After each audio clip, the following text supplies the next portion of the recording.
बहुत समय पहले की बात है। राजगृह के पास एक छोटे से गांव में लोग बुद्ध की शिक्षाओं को सुनने के लिए इकट्ठा हुए थे। उस दिन गर्मी बहुत थी और लोग बेचैन हो रहे थे। तभी भीड़ में से एक व्यक्ति ने अचानक बुद्ध को बुरा भला कहना शुरू कर दिया। वह गुस्से में कांप रहा था, उसका चेहरा लाल हो चुका था और उसकी आवाज इतनी तेज थी कि बाकी लोग डरकर चुप हो गए। सब सोचने लगे कि अब बुद्ध क्या जवाब देंगे, लेकिन बुद्ध उस व्यक्ति की ओर शांत निगाहों से देखते रहे। उनके चेहरे पर हल्की सी मुस्कान थी। वह आदमी लगातार गालियां देता रहा, पर बुद्ध की आंखों में जरा भी गुस्सा नहीं आया। धीरे धीरे उसका गला बैठने लगा और वह थक कर चुप हो गया। तब बुद्ध ने बहुत ही शांत स्वर में कहा, भाई, अगर कोई किसी को उपहार दे और सामने वाला उसे लेने से मना कर दे, तो वह उपहार किसके पास रह जाता है? वह आदमी चौंक गया और बोला, स्पष्ट है, उपहार देने वाले के पास।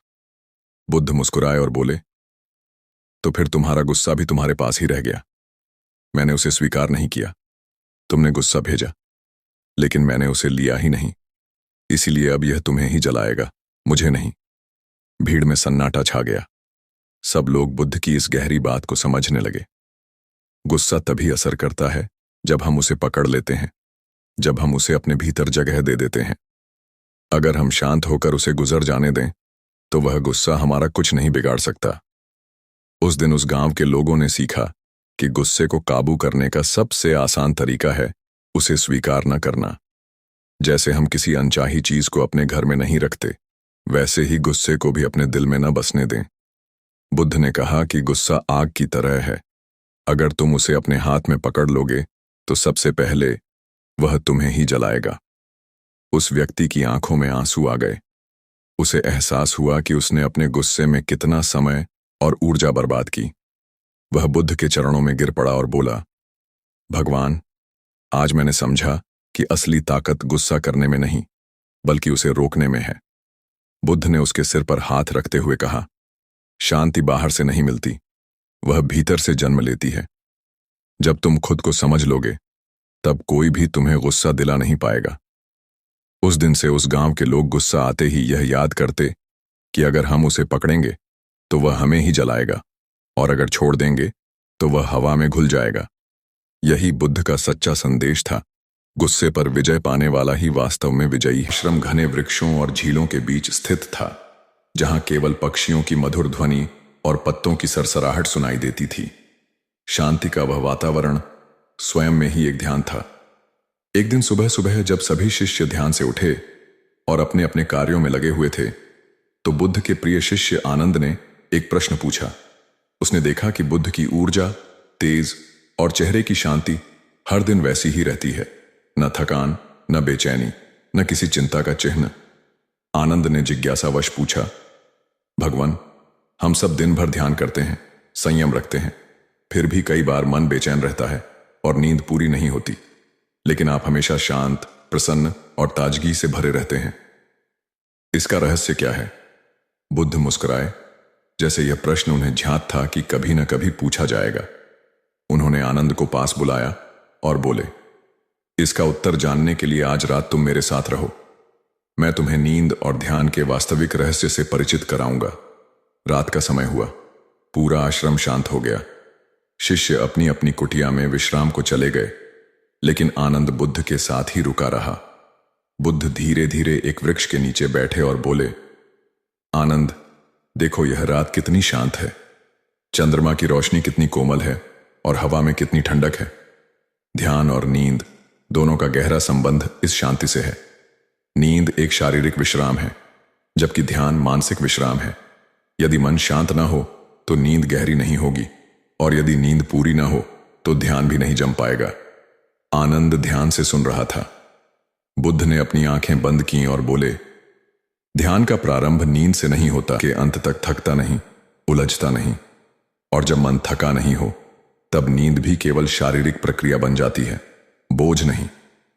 उस रात बुद्ध ने आनंद को एक सरल अभ्यास सिखाया।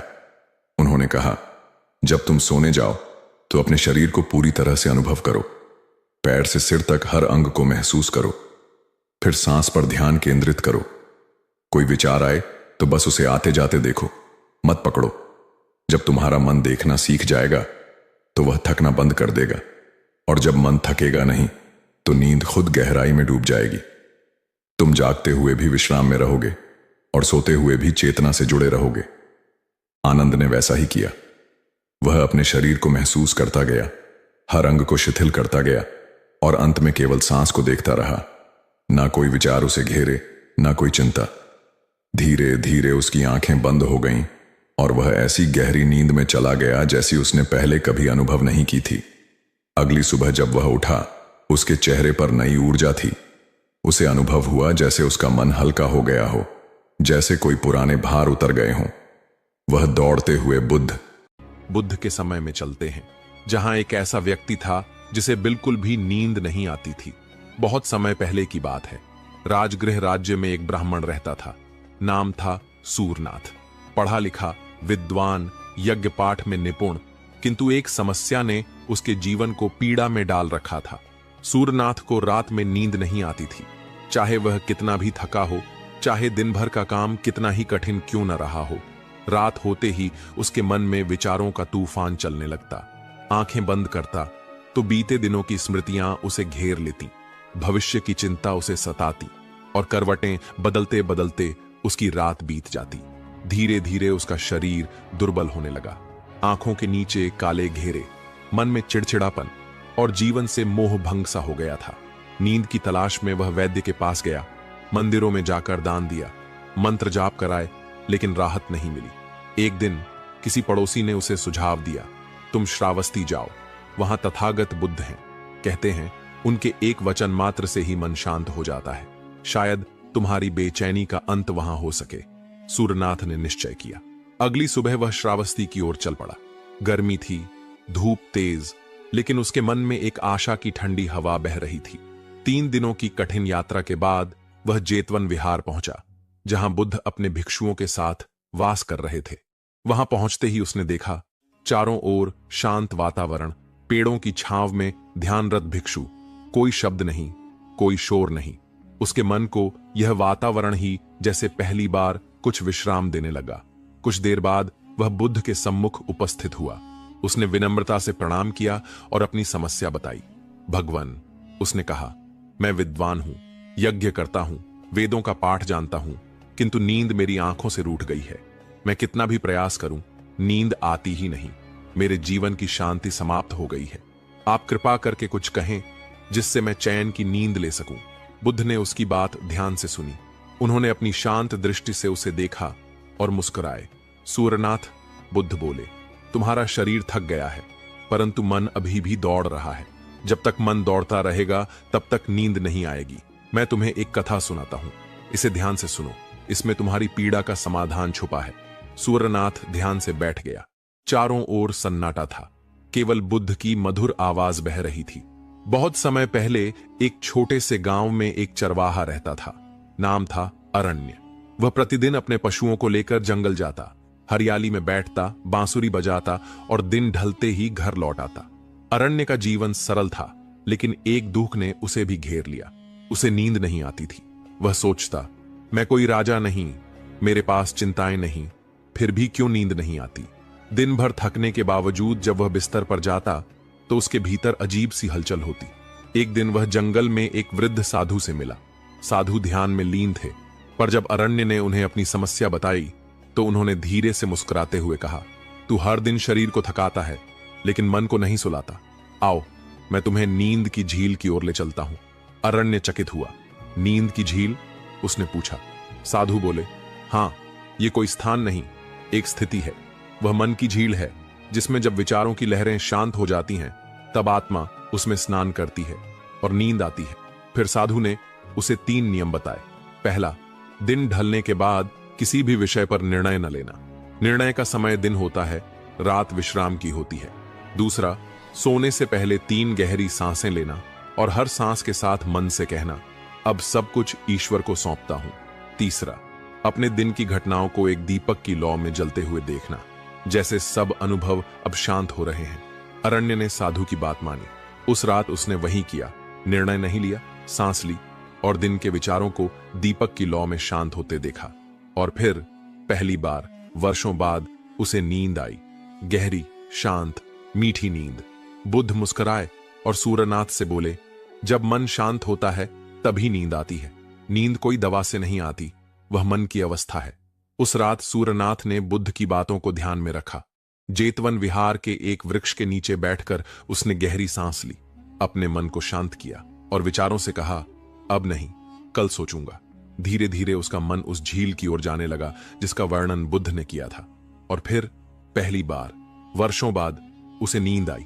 भिक्षुओं ने बताया, सूरनाथ पूरी रात सोया, एक शांत मुस्कान के साथ। सुबह जब वह उठा तो उसका चेहरा चमक रहा था। उसने बुद्ध को प्रणाम किया और कहा, भगवान, आपकी कथा ने मुझे जीवन का सबसे सुंदर उपहार दिया, नींद। बुद्ध बोले, अब तुम इस ज्ञान को दूसरों को देना। जैसे मैं तुम्हें सुनाकर सुला पाया, वैसे ही तुम भी किसी बेचैन मन को विश्राम दे सको। तो प्रिय श्रोता, यदि आप भी नींद की तलाश में हैं तो बुद्ध की इस कथा को अपने मन में बसाइए। सोने से पहले अपने विचारों को शांति दीजिए, सांस को गहरा करिए और अपने दिन को दीपक की लौ में समर्पित कर दीजिए। याद रखिए, नींद तब आती है जब मन आजाद होता है, जब हम भविष्य और भूत से हटकर केवल वर्तमान में होते हैं।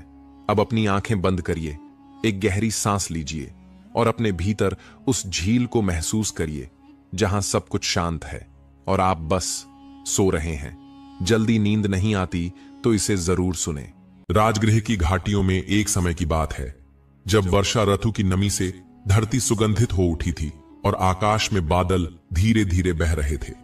वहीं एक शांति से भरा हुआ स्थान था, वेलुवन, जहां गौतम बुद्ध अपने शिष्यों के साथ ठहरे हुए थे।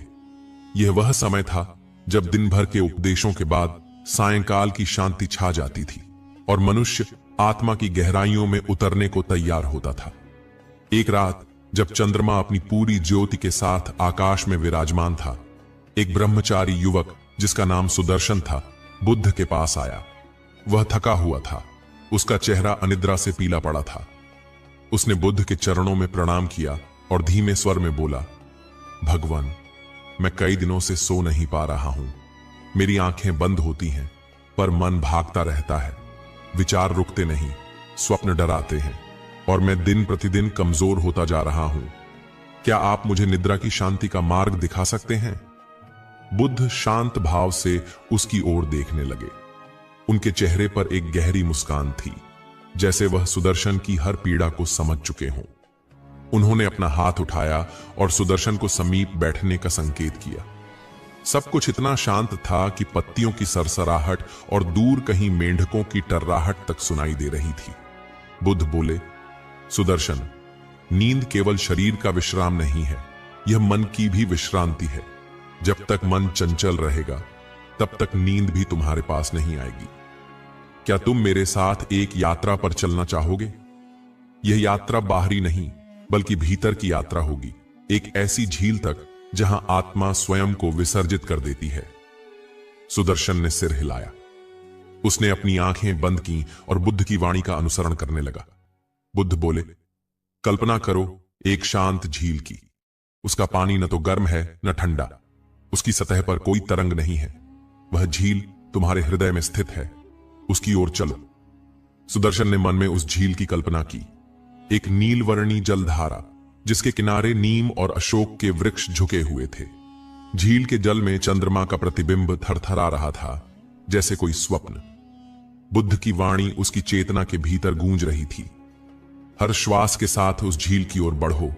तुम्हारा हर विचार एक पत्ता है जो धीरे धीरे झील पर गिर रहा है और उसमें समा रहा है। उन्हें रोकने की चेष्टा मत करो, उन्हें केवल देखो और झील की ओर बढ़ते रहो। जैसे जैसे सुदर्शन इस ध्यान में गहराई से उतरता गया, उसके विचार मंद पड़ने लगे। चिंता और भय जैसे कहीं पीछे छूटते जा रहे थे। बुद्ध अब कह रहे थे, अब झील के पास पहुंच चुके हो, अपने विचारों के वस्त्र उतारो और इस शांति में प्रवेश करो। यह झील केवल तुम्हारी नहीं, यह उन सभी आत्माओं की है जो विश्राम चाहती हैं। इसमें डुबकी लगाने से तुम अपने आप से मिलोगे। सुदर्शन ने अनुभव किया कि वह जल में प्रवेश कर चुका है। जल उसका स्पर्श कर रहा है, उसकी थकान को अपने भीतर खींच रहा है। झील के तल से एक दिव्य प्रकाश फूट रहा है जो कह रहा है, तुम सुरक्षित हो, तुम शुद्ध हो, तुम शांति हो। बुद्ध की वाणी अब उसकी चेतना से एक हो चुकी थी। जब तुम नींद में उतरते हो तो वह मृत्यु नहीं है, वह पुनर्जन्म की एक तैयारी है। हर रात आत्मा एक क्षणिक मोक्ष को अनुभव करती है, परंतु वह अनजाने में। यदि तुम सजग होकर सो तो वह निद्रा समाधि बन जाती है। इस गहन ध्यान के बाद जब सुदर्शन ने अपनी आंखें खोलीं तो चंद्रमा अब और भी उज्जवल प्रतीत हो रहा था। वह न केवल अपने शरीर से हल्का अनुभव कर रहा था, बल्कि ऐसा लगा जैसे कोई गहन भार उतर गया हो। उसने बुद्ध की ओर देखा। उनके नेत्रों में करुणा और अनंत शांति थी। भगवन, वह बोला, अब मुझे नींद की प्रकृति समझ में आई। मैं इसे केवल थकान मिटाने का माध्यम समझता था, पर आपने इसे एक ब्रह्म द्वार बना दिया। क्या यह संभव है कि मैं हर रात इस झील की ओर लौट सकूं? बुद्ध मुस्कुराए और बोले, सुदर्शन, जब तक यह शरीर है तब तक नींद का मार्ग रहेगा, पर यह जान लो, तुम जिस झील की ओर गए वह तुम ही थे। वह झील हर जीव के भीतर है, पर वे उसकी ओर देखना भूल जाते हैं। अगर तुम प्रतिदिन ध्यानपूर्वक इस झील में उतरते रहो तो एक दिन यह निद्रा तुम्हें उस चिर विश्राम की ओर ले जाएगी जिसे निर्वाण कहते हैं। उस रात सुदर्शन पहली बार गहरी नींद में सोया। उसे कोई स्वप्न नहीं आया, न कोई डर, न कोई विचार, केवल एक व्यापक शांति थी, जैसे वह झील अब उसकी आत्मा में स्थायी रूप से बस गई हो। अगली सुबह जब वह उठा तो उसका चेहरा तेज से भर गया था। उसके श्वास में लय थी, उसकी दृष्टि स्थिर थी और उसकी चाल में एक नवजीवन था। बुद्ध ने उसे देखा और कहा, अब तुम जान गए हो नींद की सच्ची प्रकृति। यह एक उपहार है जो तुम्हें हर दिन मिलता है, पर तुम्हें उसमें प्रवेश करना आना चाहिए। जागरण केवल आंखें खोलने से नहीं आता, यह जानने से आता है कि कब आंखें बंद करके भीतर की ओर जाना है। सुदर्शन अब बुद्ध का एक प्रिय शिष्य बन गया, जो प्रतिदिन रात्रि ध्यान कर झील की ओर लौटता था। उसने कई औरों को भी यह ध्यान सिखाया। झील की यात्रा, गहराई की यात्रा, आत्मा के विश्राम की यात्रा। समय के साथ यह ध्यान निद्रा समाधि के नाम से जाना जाने लगा। यह न केवल थकी हुई आत्माओं को विश्राम देता था, बल्कि उन्हें आत्मा की अंतहीन शांति से जोड़ता था। सुदर्शन का नाम अब भी बौद्ध ग्रंथों में झील योगी के रूप में अंकित है, और यह कहा जाता है कि जब बुद्ध अंतिम बार रात्रि विश्राम को गए तो उन्होंने भी उसी झील की कल्पना की थी, जहां कोई तरंग नहीं थी, केवल शांत अनंत जल और उसमें प्रतिबिंबित होता हुआ निर्वाण का चंद्रमा। प्राचीन काल की बात है। मगध राज्य के एक छोटे से गांव में एक युवक रहता था जिसका नाम आनंद था। वह जीवन में अत्यधिक चिंतित और बेचैन रहता था। रातों को करवटें बदलता रहता और उसे कभी गहरी नींद नहीं आती थी। मन में असंख्य विचार उमड़ते रहते, जिससे वह थका हुआ और अशांत महसूस करता था। एक दिन उसने सुना कि पास के जंगल में भगवान बुद्ध ठहरे हुए हैं। उनके प्रवचनों से अनेक लोगों को शांति और आनंद प्राप्त हुआ था। आनंद ने निश्चय किया कि वह भी बुद्ध से मिलकर अपनी परेशानी का समाधान खोजेगा। अगली सुबह वह बुद्ध के पास पहुंचा और उनसे अपनी व्यथा कह सुनाई। गुरुदेव, मेरा मन अत्यधिक व्याकुल रहता है। मैं सो नहीं पाता। चिंता और तनाव मेरी हर रात को बेचैनी में बदल देते हैं। कृपया मुझे शांति और गहरी नींद पाने का कोई उपाय बताइए। बुद्ध मुस्कुराए और बोले, आनंद, तुम्हारी समस्या का हल तुम्हारे भीतर ही है, पर मैं तुम्हें एक छोटी सी कथा सुनाता हूं जो तुम्हारी सहायता करेगी। बुद्ध ने कहना आरंभ किया। बहुत समय पहले की बात है। एक नगर में एक अमीर व्यापारी रहता था जिसका नाम सोमदत्त था। उसके पास अपार संपत्ति थी, लेकिन वह सदैव चिंता में डूबा रहता था। उसे हर समय भय सताता कि कोई उसकी दौलत छीन न ले। उसकी रातें चिंता में कटती और वह कभी भी गहरी नींद नहीं ले पाता। एक दिन वह एक साधु के पास गया और उनसे अपनी समस्या बताई। साधु ने उसे एक छोटा सा नियम अपनाने को कहा। उन्होंने कहा, हर रात सोने से पहले तुम अपने दिन भर की सभी चिंताओं को एक पोटली में डालकर अपने सिरहाने रख देना और खुद से कहना कि ये चिंताएं कल सुबह देखूंगा। सोमदत्त को यह अजीब लगा, लेकिन उसने साधु की बात मानने का निश्चय किया। पहली रात उसने अपनी चिंता को एक काल्पनिक पोटली में बांधा और खुद से कहा कि वह इन चिंताओं को सुबह देखेगा। आश्चर्यजनक रूप से वह रात को चैन से सो गया। कुछ ही दिनों में उसकी नींद गहरी होने लगी और उसका मन हल्का महसूस करने लगा। धीरे धीरे उसने यह समझ लिया कि उसकी चिंताओं का कोई अंत नहीं है, लेकिन यदि वह उन्हें अपने मन से अलग कर सके तो शांति प्राप्त कर सकता है। बुद्ध ने आनंद की ओर देखा और मुस्कुराते हुए कहा, आनंद, तुम भी यही नियम अपनाओ। हर रात जब तुम बिस्तर पर जाओ, अपनी सारी चिंताओं को एक काल्पनिक पोटली में डालकर सिरहाने रख दो और खुद से कहो कि इन्हें कल देखूंगा। मन को हल्का करोगे तो नींद गहरी आएगी। आनंद ने बुद्ध की इस बात को अपने जीवन में अपनाया। हर रात वह अपनी चिंताओं को एक कल्पित पोटली में बांध कर रख देता और अपने मन को हल्का कर लेता। कुछ ही दिनों में उसकी बेचैनी समाप्त हो गई और वह गहरी और शांति से भरी नींद लेने लगा। यह कहानी हमें सिखाती है कि जब तक हम अपनी चिंताओं को पकड़े रहते हैं, तब तक शांति नहीं मिल सकती। हमें उन्हें छोड़ने की कला सीखनी होगी। तो आज से ही यह प्रयास करें, अपनी सभी चिंताओं को एक पोटली में बांधें और खुद से कहें कि उन्हें कल देखा जाएगा। फिर देखिए कैसे आपकी नींद गहरी और सुकून भरी हो जाती है। बहुत समय पहले की बात है, जब गौतम बुद्ध अपने शिष्यों के साथ एक गांव में ठहरे हुए थे। उनके उपदेश और जीवन के तरीके से प्रभावित होकर लोग दूर दूर से उनके पास आते थे। एक दिन गांव के एक प्रभावशाली व्यक्ति ने बुद्ध से पूछा, भगवान, मैं धनवान हूं, मेरा परिवार सुखी है, फिर भी मैं चैन की नींद नहीं सो पाता। कृपया मुझे बताइए कि गहरी और सुकून भरी नींद का रहस्य क्या है। बुद्ध ने मुस्कुराते हुए कहा, मैं तुम्हें इसका उत्तर दूंगा, लेकिन पहले तुम्हें एक काम करना होगा। गौतम बुद्ध ने उस व्यक्ति से कहा, तुम इस गांव में जाओ और हर उस व्यक्ति के घर जाओ जो यह दावा करता हो कि वह सबसे सुखी और सुकून भरी नींद लेता है। उनसे पूछो कि उनके सुकून का कारण क्या है, फिर कल आकर मुझे बताओ। वह व्यक्ति बुद्ध के निर्देश का पालन करने के लिए तैयार हो गया और गांव में निकल पड़ा। सबसे पहले वह व्यक्ति एक किसान के घर गया। किसान ने कहा, मैं पूरे दिन मेहनत करता हूं, खेत जोतता हूं और अपने परिवार का पालन पोषण करता हूं। जब रात होती है तो मैं इतना थक जाता हूं कि बिस्तर पर लेटते ही गहरी नींद आ जाती है। वह व्यक्ति हैरान था कि इतना साधारण जीवन जीने वाला किसान इतनी गहरी नींद लेता है। फिर वह एक व्यापारी के पास गया। व्यापारी ने बताया, मैं दिन भर अपनी दुकान पर ग्राहकों की सेवा करता हूं और रात को यह सोचकर सोता हूं कि मैंने अपने ग्राहकों के साथ ईमानदारी की है। यही मेरे सुकून का कारण है। इसके बाद वह व्यक्ति एक साधु के पास गया। साधु ने कहा, मैं जीवन के हर पल को ईश्वर की कृपा मानकर स्वीकार करता हूं। मेरे पास धन नहीं है, लेकिन मेरे पास संतोष है। यही मेरी सुकून भरी नींद का कारण है। अगले दिन वह व्यक्ति बुद्ध के पास लौटा और अपने अनुभव सुनाया। उसने कहा, भगवान, मैंने देखा कि किसान, व्यापारी और साधु सभी अलग अलग तरीके से सुकून पाते हैं, लेकिन क्या यह संभव है कि हर कोई गहरी नींद ले सके? बुद्ध ने उत्तर दिया, गहरी नींद और सुकून का रहस्य किसी बाहरी चीज में नहीं, बल्कि तुम्हारे भीतर है।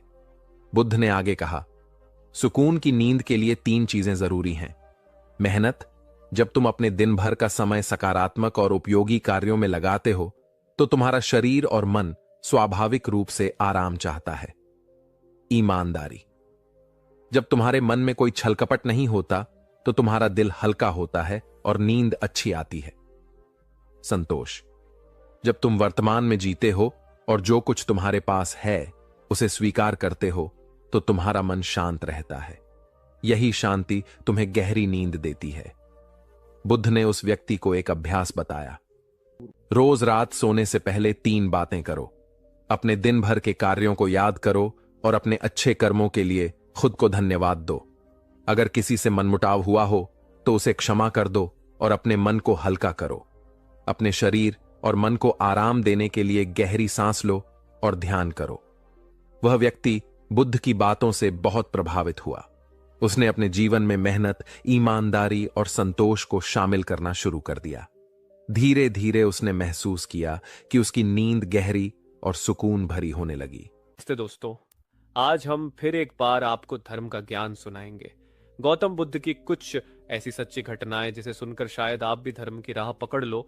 तो शुरू करते हैं। एक, राजा ने अपने पुरुषार्थ से राज्य को समृद्ध बना दिया था। राज्य में रणबड़ी सुखी थी क्योंकि वह प्रत्येक वर्ग के हितों को ध्यान में रखकर काम करता था। जब राजा वृद्ध हुआ तो उसे योग्य उत्तराधिकारी की चिंता सताने लगी, क्योंकि उसे लगता कि वह योग्य उत्तराधिकारी के बिना सुव्यवस्था अव्यवस्था में बदल जाएगी और प्रजा की परेशानी बढ़ जाएगी। हालांकि राजा का एक बेटा था, किंतु वह अत्यधिक आलसी और कर्महीन था। वह स्वयं को मालिक समझता और शेष सभी को अपना गुलाम। यह अहंकार उसके आचरण में सदैव झलकता था। राजा उसे सुधारने के उद्देश्य से बुद्ध के आश्रम में छोड़ आया। बुद्ध ने अगले ही दिन राजकुमार को आदेश दिया, वत्स, यहां से 5 कोस पर एक जंगल है, तुम वहां जाकर फूलों के कुछ पौधे ले आओ और उन्हें आश्रम के अहाते में लगा दो। यह सुनते ही राजकुमार को बड़ा क्रोध आया, क्योंकि उसने तो आदेश देना ही सीखा था, क्योंकि उसके पिता ने बुद्ध की बात मानने को कहा था। इसलिए वह मन मारकर जंगल गया और फूलों के पौधे लाकर आश्रम में लगा दिए। राजकुमार ने उन्हें सींचा और जानवरों से बचाने के लिए उनकी रात दिन रखवाली की। कुछ महीनों में सारा आश्रम भांति भांति के सुंदर फूलों से खिल उठा। राजकुमार अपनी मेहनत का फल देखकर बहुत प्रसन्न हुआ। बुद्ध ने उसे शाबाशी देते हुए समझाया, वत्स, याद रखो, जो सोता है उसका भाग्य भी सो जाता है, और जो चलता है उसका भाग्य निरंतर उसके साथ चलता है। अब राजकुमार कर्मठ बन चुका था। राजा को अपना योग्य उत्तराधिकारी मिल गया था। कर्म सफलता की कुंजी है, अतः सदैव कर्मरत रहना चाहिए। एक दिन एक शिक्षित युवक बुद्ध के पास आया। उसने बुद्ध को प्रणाम कर अपनी जिज्ञासा रखी, गुरुजी, आप ईश्वर की बात करते हैं, क्या आपने ईश्वर के दर्शन किए हैं जो आपसे अधिकार इस विषय पर इतना कुछ कह पाते हैं? बुद्ध ने कुछ नहीं कहा और स्नेह पूर्वक उसके सिर पर हाथ फेर दिया। युवक ने समझा कि बुद्ध के पास मेरे प्रश्न का उत्तर नहीं है। फिर उन्होंने कहा, आओ हम कुछ देर यहाँ के बगीचे में घूम। बगीचे में गुलाब और रजनीगंधा के सुगंधित फूल लगे थे। युवक बोला, गुरुजी, इन फूलों की सुगंध से सारा वातावरण महक रहा है। बुद्ध ने कहा, वत्स, तुम ठीक कहते हो, किंतु एक बात बताओ कि यह सुगंध तुम्हें दिखाई दे रही है? युवक बोला, जी नहीं, सुगंध तो अनुभव की जाती है। तब बुद्ध ने कहा, बस यही तुम्हारे प्रश्न का उत्तर है। तुम्हारे शरीर में जब कभी कहीं चोट लगती है तो दर्द होता है, क्या इस दर्द को तुम देख सकते हो? युवक बोला, नहीं, वह भी अनुभूत ही होता है। बुद्ध ने अंतिम रूप से युवक का समाधान करते हुए कहा, आत्मा और परमात्मा के साथ भी यही बात है। आत्मा को परमात्मा की अनुभूति के द्वारा उसका साक्षात्कार होता है, ना कि स्थूल नेत्रों से। युवक अब पूर्णतः संतुष्ट था। बुद्ध का आभार मानते हुए वह चला गया। परमात्मा सदैव अनुभूति के स्तर पर ही घटता है, और यह घटना तब होती है जब मन पूर्णता, निर्लिप्त तथा संभव को प्राप्त हो चुका हो। महात्मा बुद्धन के किनारे एकांत में अपनी कुटिया में रहते थे। उन्होंने कुटिया के चारों ओर हरे भरे वृक्ष लगा रखे थे, जिन पर सुबह शाम पक्षियों का कलरव गूंजता रहता था। प्रकृति का यह मधुर सानिध्य महात्मा बुद्ध को सदैव आनंदित रखता था। पक्षी और पेड़ पौधे तो मानो उनका परिवार ही बन गए थे। एक दिन महात्मा बुद्ध प्रातः कालीन उठे ही थे कि द्वार पर उन्हें एक सेठ जी खड़े नजर आए। उन्हें चिंताग्रस्त देख महात्मा बुद्ध ने उनसे समस्या जाननी चाहिए।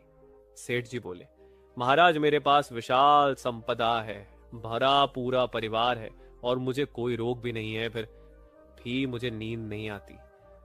रात भर करवटें ही बदलता रहता हूं।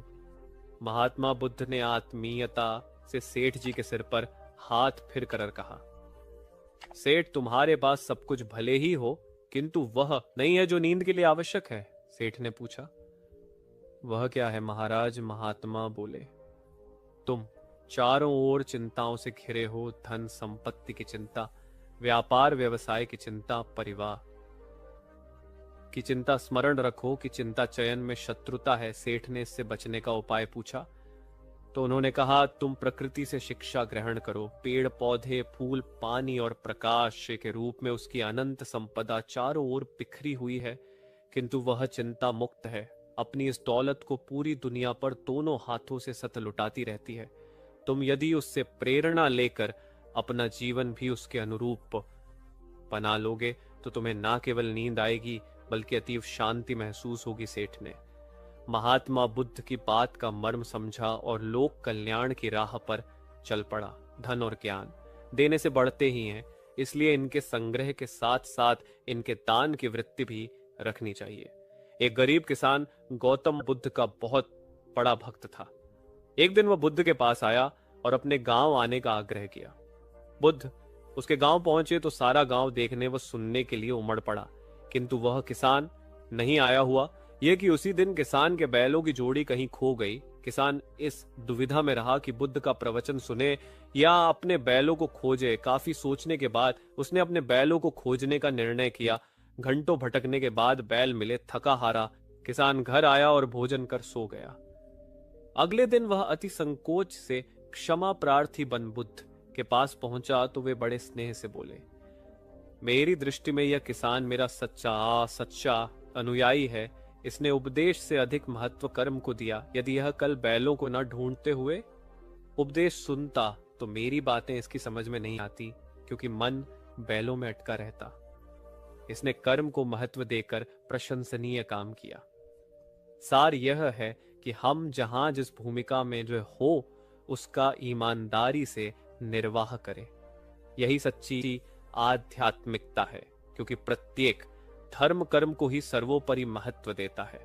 गौतम बुद्ध को उनके अनुयायी यदि स्नेह से कहीं बुलाते तो वे अवश्य जाते। फिर जब बुद्ध पहुंचते तो श्रोताओं की भारी भीड़ उमड़ पड़ती। बुद्ध के वचनों में जो अमृत होता था उसका पान करना सभी को प्रीतिकर लगता था। उनके उपदेशों में ऐसा कुछ अवश्य होता था जिससे गंभीर समस्याएं सुलझ जाती और कुछ ना कुछ सार्थक भी प्राप्त हो। सार यह है कि हम जहां जिस भूमिका में हो उसका ईमानदारी से निर्वाह करें। यही सच्ची आध्यात्मिकता है, क्योंकि प्रत्येक धर्म कर्म को ही सर्वोपरि महत्व देता है। गौतम बुद्ध के पास उनका प्रिय शिष्य पूर्ण पहुंचा। बुद्ध ध्यानावस्था में बैठे थे। पूर्ण के पहुंचने पर उन्होंने आंखें थोड़ी सी खोली और पूर्ण से आने का कारण पूछा तो उसने कहा, मैं धर्म प्रचार के लिए जाना चाहता हूं, आपकी आज्ञा चाहिए। बुद्ध मुस्कुराए और कहा, पूर्ण धर्म की राह बहुत मुश्किल है। तुम लोगों को अच्छी बातें बताने जाओगे और लोग तुम पर नाराज होंगे। हो सकता है कि अपशब्द भी कहे। इस पर पूर्ण ने कहा, कोई बात नहीं, मैं ये सोचकर उनकी बातों पर ध्यान नहीं दूंगा कि उन्होंने अपशब्द ही कहे, पिटाई तो नहीं की। बुद्ध बोले, हो सकता है कि कुछ लोग हाथ उठा दें। पूर्ण ने कहा, तब मैं ये सोचकर उन्हें क्षमा कर दूंगा कि उन्होंने मुझ पर शस्त्रों से प्रहार तो नहीं किया। बुद्ध फिर बोले, हे पूर्ण, हो सकता है कि कुछ लोग तुम पर शस्त्रों का भी उपयोग करें। पूर्ण ने उत्तर दिया, तब मैं यह सोचकर उनके प्रति कोई प्रतिकार की भावना नहीं रखूंगा कि उन्होंने मुझे मारा पर जान से तो नहीं मार डाला, मुझे जीवित छोड़ दिया। बुद्ध ने फिर कहा, और यदि तुम्हारे प्राण ही ले लिए? तब पूर्ण ने तत्क्षण सिर झुकाकर कहा, तब मैं उनका आभारी रहूंगा कि उन्होंने धर्म के मार्ग पर मेरे प्राणों का उत्सर्ग करने में मेरी सहायता की। मैं उनके प्रति कृतज्ञ रहूंगा। तब बुद्ध ने आंखें खोली और आशीर्वाद देकर अनुमति दी तथा पूर्ण से कहा, अब तुम धर्म प्रचार करने के पात्र हो। जो किसी में भी कोई दोष न देखे वही सच्चा है। अच्छाई के मार्ग पर चलना बहुत मुश्किल काम है। जो इस राह पर चलता है उसके मार्ग में अनेक बाधाएं आती हैं, लेकिन जो व्यक्ति किसी में भी दोष ना देखे वही बाधाओं को सहजता से पार कर अपने लक्ष्य को पूरा कर पाता है। एक वर्ष बार गौतम बुद्ध जब वन से गुजर रहे थे तब एक राक्षसी हाथ में तलवार लेकर प्रकट हुई और कहा, अरे बुद्ध, आज तुम्हारे प्रेम को मेरी घृणा के सामने झुकना ही पड़ेगा। आज तुम्हारे जीवन का अंतिम दिन है। बुद्ध ने मुस्कुराते हुए उत्तर दिया, मैं घृणा, उपहास और द्वेष के आगे नतमस्तक नहीं होऊंगा। मैं निंदा, प्रशंसा अथवा उपहास किसी से भी प्रभावित नहीं होता। तुम मुझसे इतनी घृणा करती हो पर मैं तो तुमसे भी प्रेम करता हूं। राक्षसी ने पूछा, तुम मुझसे प्रेम क्यों करते हो? बुद्ध बोले, मैं तुम्हें मां का रूप देख रहा हूं और मां तो प्रेम का रूप होती है, उसमें हिंसा हो ही नहीं सकती। इतना सुनते ही राक्षसी के हाथ से तलवार गिर पड़ी। हे बुद्ध, तुम धन्य हो। इतना कहते ही बदवी में बदल गई और अंतर्धान हो गई। दरअसल जो लोग दूसरों से द्वेष करते हैं, अंत में एक दिन घृणा उन्हें नष्ट कर देती है। घृणा से घिरे हुए लोगों को एक दिन घृणा ले डूबती है। प्रेम सत्य के आवरण से ढका होता है। सत्य से जुड़ा हुआ व्यक्ति सदैव आनंद में जीता है। सत्य को केवल अपने तक सीमित मत रखो, उसे अपने कर्मों में ढालना होगा। सत्य रूपी गुलाब की खुशबू है कर्म अपने।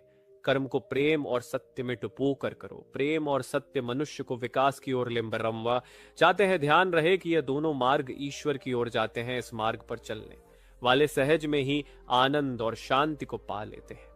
गौतम बुद्ध भ्रमण करते हुए वैशाली नगर के वन विहार में पहुंचे। उनके आगमन का समाचार पूरे नगर में फैल गया। कुछ ही समय में मानो पूरा नगर उनके दर्शन के लिए उमड़ पड़ा। बड़े व्यापारी, शिक्षाविद, समाज सेवी, अधिकारी और राज परिवार से जुड़े कई वृष्टि सहित उनके निवास पर पहुंचे एवं भोज का आमंत्रण स्वीकारे। बुद्ध सभी के निवेदन को सुन रहे थे और स्वभावगत मुस्कान के साथ आमंत्रण का आभार व्यक्त कर रहे थे। तभी वैशाली की याद गणिका आम्रपाली भी वहां पहुंची। वह बुद्ध की शिक्षा से प्रेरित होकर बहुत पहले ही अपनी गणिका वृत्ति त्याग चुकी थी। उसने भी बुद्ध को भोजन का आमंत्रण दिया। बुद्ध ने तत्काल उसे स्वीकार किया और अगले दिन भिक्षुओं सहित उसके घर आने की सहमति दे दी। बुद्ध के एक शिष्य को यह बात अच्छी नहीं लगी कि इतने सारे वृक्ष के निवेदन के बावजूद बुद्ध ने आम्रपाली का आमंत्रण स्वीकारा। शिष्य की दृष्टि में आम्रपाली गणिका होने से घृणित कर्म से जुड़ी रही थी। जब सभी लोग चले गए तब शिष्य ने पूछा, भगवान, इतने लोगों ने आपको न्योता दिया, फिर आपने आम्रपाली का ही आमंत्रण क्यों स्वीकारा? बुद्ध ने कहा, माना वह गणिका थी, लेकिन पश्चाताप की अग्नि में तपक वह निर्मल हो चुकी है। यदि कोई व्यक्ति इस निर्मलता को प्राप्त कर ले तो वह उनसे श्रेय भी श्रेष्ठ हो जाता है, जो ऐसे किसी घृणित कर्म में लीन ना रहे हो। ऐसे व्यक्ति का आमंत्रण स्वीकारने में संकोच नहीं होना चाहिए। कोई व्यक्ति जब तक बुरे कामों में संलग्न रहता है तब तक उससे दूरी रहे तो ठीक है, लेकिन जो बुरे कामों को छोड़ दे तो उसे स्वीकार करने में संकोच नहीं करना चाहिए। इससे उसकी अच्छाई की ओर बढ़ने की भावना को बल मिलता है। गौ बुद्ध के जीवन की एक घटना है। उन्होंने नियम बना रखा था कि वे अपने संघ में स्त्रियों को स्थान नहीं देंगे। स्त्रियों के लिए भिक्षु होने की दीक्षा उन्होंने वर्जित कर रखी थी। एक समय गौतम बुद्ध एक गांव में ठहरे हुए थे। वहां महाप्रज्ञ के समक्ष पहुंचा जाए। गौतमी ने अपने बाल काटे, भिक्षु के वस्त्र पहने और अनेक स्त्रियों के साथ बुद्ध के सामने पहुंच गई। उनकी यह मांग थी कि स्त्रियों को भी दीक्षा दी जाए। बुद्ध ने उनकी बात को स्वीकार नहीं किया। स्त्रियां निराश हुई। जब बुद्ध के एक शिष्य आनंद ने स्त्रियों को देखा, उनके पांव सूज हुए थे, उन पर धूल छड़ी हुई थी, उनकी आंखों से आंसू बह रहे थे। उन्होंने पूछा, क्या बात है? स्त्रियों ने कहा, बुद्ध उनके धर्म और नियम के अनुसार हमें भिक्षु होने की दीक्षा नहीं दे रहे हैं। जब आनंद ने व्यक्तिगत रूप से बुद्ध से निवेदन किया, बुद्ध को उन्होंने याद दिलाया, इस समय यह सामाजिक मान्यता है कि स्त्रियां मोक्ष की अधिकारी नहीं है, पुरुषों के मुकाबले निम्न है। तो क्या आप भी यह मानते हैं और इसलिए उन्हें दीक्षित नहीं कर रहे हैं? बुद्ध का उत्तर था, मुझे गलत ना समझा जाए। मेरी मान्यता है कि पुरुष की तरह ही स्त्री भी निर्वाण प्राप्त कर सकती है, लेकिन मैं कुछ व्यावहारिक कारणों से स्त्रियों को संघ में शामिल करने और दीक्षा देने की स्वीकृति प्रदान नहीं कर रहा हूं। आनंद का उत्तर था, सिद्धांत और व्यवहार में परिवर्तन करना चाहिए। बुद्ध को बात जच गई और उन्होंने यह घोषणा की, जो स्त्रियां भिल होना चाहेंगी उन्हें कुछ नियमों का पालन करना होगा। स्त्रियों ने स्वीकार किया और तब से स्त्रियां भी बौद्ध बनने लगी। गौतम बुद्ध एक बार अपने शिष्यों के साथ प्रवास पर निकले। एक नगर से दूसरे नगर तक जाने की राह में वन पड़ता था। वन क्षेत्र में प्रवेश करने के साथ ही कुछ दूर चलने पर बुद्ध एक जगह रुक गए। पीछे आ रहे शिष्यों का समूह भी उन्हें देख उसी स्थान पर रुका, लेकिन वहां रुके रहना शिष्यों के लिए मुश्किल हो गया, क्योंकि सामने एक क्षत विक्षत शव पड़ा था और उसकी दुर्गत वातावरण में फैल रही थी। शिष्यों ने अपने वस्त्र से वह नाक बंद कर ली, लेकिन बुद्ध शव की ओर टकटकी लगाए देखते रहे। एक शिष्य ने साहस कर, विनग्रीन ही उचित होगा, यहाँ शव पड़ा है और बहुत दुर्गत आ रही है। बुद्ध मुस्कुराए और शिष्यों की ओर उन्मुख होते हुए बोले, बताइए, इस सब में सौंदर्य दिखाई देता है? शिष्यों ने कहा, भगवन, यह कैसा प्रश्न है? सौंदर्य और शव में जीवन था तब तक सौंदर्य, अब तो सब समाप्त हो गया। बुद्ध ने शव की ओर इशारा करके बताया, देखो, जब कभी यह व्यक्ति जीवित रहा होगा इसकी दंत पंक्तियां अद्वितीय रही होंगी। मृत्यु के बाद भी इसके दंत देखकर यही साबित होता है। वहां खड़े सभी शिष्यों ने दृष्टि डाली तो पाया बुद्ध सही कह रहे थे। तब शिष्य को भान हुआ कि शव में भी अच्छा हो सकती है। दरअसल सौंदर्य निर्जीव में भी नजर आ सकता है, केवल शर्त यह है कि दृष्टि बुद्ध के समान बुराई में भी अच्छाई देखने वाली होनी चाहिए। गुलाब की एक शाखा में फूल की तुलना में कांटे ही अधिक होते हैं, पर हम फूल चुनते हैं, कांटे नहीं। ठीक इसी तरह किसी में 100 बुराइयां नहीं अच्छाई देखनी चाहिए। प्राचीन सियालकोट में एक बार बौद्धों का बहुत बड़ा भिक्षु संघ आया। सान को एक ऐसे वेद पाठी ब्राह्मण के विषय में झांत हुआ जो इतना रूढ़िवादी था कि किसी अवैध पंडित की छाया भी स्वयं पर नहीं पड़ने देता था। उसे सुधारने का बीड़ा एक भिक्षु ने उठाया। अगले दिन वह अपना भिक्षा पात्र लेकर ब्राह्मण के घर पहुंच गया और पूछा, कुछ आहार पानी की सुविधा है? उसकी बात सुनकर घर के सभी लोग मौन रहे और उसकी ओर घृणा की दृष्टि से देखा। भिक्षु लौट आया। दूसरे दिन फिर गया और वही प्रश्न ने दोहराया। इस बार भी उसे चुप्पी और तिरस्कार का सामना करना पड़ा। वह पुण्य लौट गया। एक दिन जब वह ब्राह्मण के घर पहुंचा तो ब्राह्मण वहां नहीं था। नित्य आने जाने से ब्राह्मणी का मन पसीज गया। वह बोली, मैं तो तुम्हें आहार पानी दे दूं, किंतु पंडित जी की नाराजगी के कारण विवश हूं। भिक्षु ने कहा, कोई बात नहीं बहन, मैं अपना काम करता हूं, तुम अपना काम करो। वापस लौटते हुए भिक्षु को ब्राह्मण में गया। उसने भिक्षु को खूब खरी खोटी सुनाई। तब भिक्षु ने कहा, इतने दिनों तक आपके घर से कुछ नहीं मिला, किंतु आज आपकी पत्नी ने नहीं दी है, अब किसी दिन हाँ भी मिल जाएगा। ब्राह्मण थोड़ा शांत हुआ और बोला, यह क्रम कब तक जारी रखोगे? भिक्षु ने उत्तर दिया, जब तक जीवित हूं उसका धैर्य। देख ब्राह्मण का अहंकार पिघल गया और उसने भिक्षु से क्षमा मांगी। वस्तुतः धैर्य व सहिष्णुता के बल पर बड़ी से बड़ी प्रतिकूलता को अनुकूलता में बदला जा सकता है। भगवान बुद्ध के प्रवचन सुनने के लिए एक व्यक्ति नियमित रूप से आता था। इस प्रकार उसे एक माह हो चुका था, किंतु उसके जीवन पर कोई प्रभाव नहीं पड़ा। भगवान बुद्ध उपदेश में कहते थे कि धर्म पर चलो, अपने जीवन से राग द्वेष को दूर करो, काम क्रोध लोभ मोह और अहंकार से सदा दूर रहो। बुद्ध के उपदेशों से लोगों को बहुत शांति मिलती थी, किंतु उस व्यक्ति का मन अशांत रहता था। एक दिन उसने बुद्ध से जाकर कहा, हे प्रभु, मैं 1 माह से आपका उपदेश सुन रहा हूं, किंतु उसका तनिक भी असर मेरे आचरण पर नहीं पड़ा। मैं बहुत परेशान हूं, मुझे क्या करना चाहिए? बुद्ध उनकी बात सुनकर बोले, तुम कहां के रहने वाले हो? उसने कहा, श्रावस्ती का। बुद्ध ने अगला प्रश्न किया, वह यहां से कितनी दूर है? उसने अनुमान से बता दिया। बुद्ध ने पुनः जिज्ञासा प्रकट की, कितना समय लगता है? उस व्यक्ति ने हिसाब लगाकर बता दिया। बुद्ध ने कहा, अब बताओ कि क्या तुम यहां पर बैठे बैठे ही अपने घर पहुंच सकते हो? उसने कहा, यह कैसे हो सकता है, वहां पहुंचने के लिए तो चलना होगा। तब बुद्ध ने बड़े प्रेम से उसे समझाया, जैसे चलने पर ही पहुंचा जा सकता है, वैसे ही अच्छी बातों पर अमल करने से ही लाभ होता है। हे प्यारे, तुम मेरे ज्ञान के साथ अपने कर्म को जोड़ दो, तब तुमको उत्तम फल मिलेगा। उस व्यक्ति को अपनी गलती समझ में आ गई। उसने अपने जीवन में सुधार कर लिया, जिससे उसका जीवन सदाचारी बन गया। एक छोटी सी नदी थी, उसके दोनों किनारों पर लोग रहते थे। नदी के पानी से दोनों ओर के लोग अपना अपना काम चलाते थे और सुखमय जीवन बिताते थे।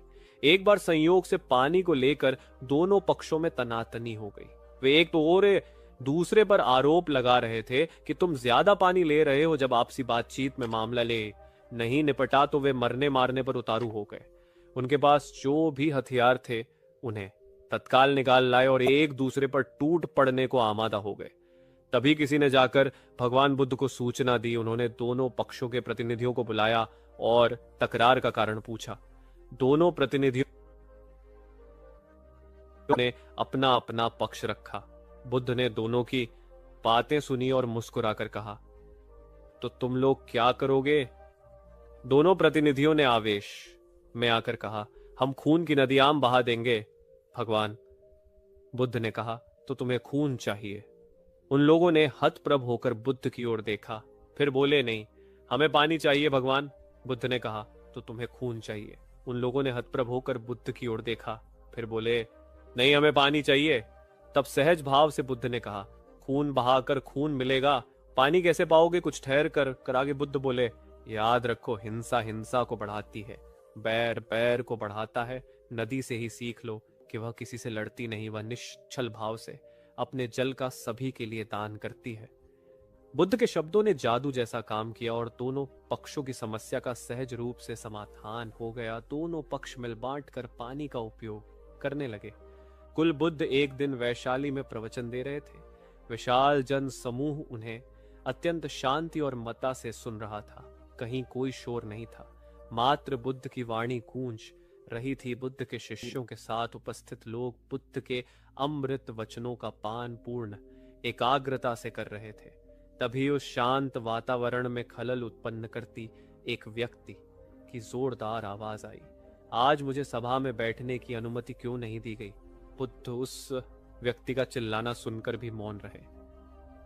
उस व्यक्ति ने पुनः चिल्लाकर यही प्रश्न पूछा।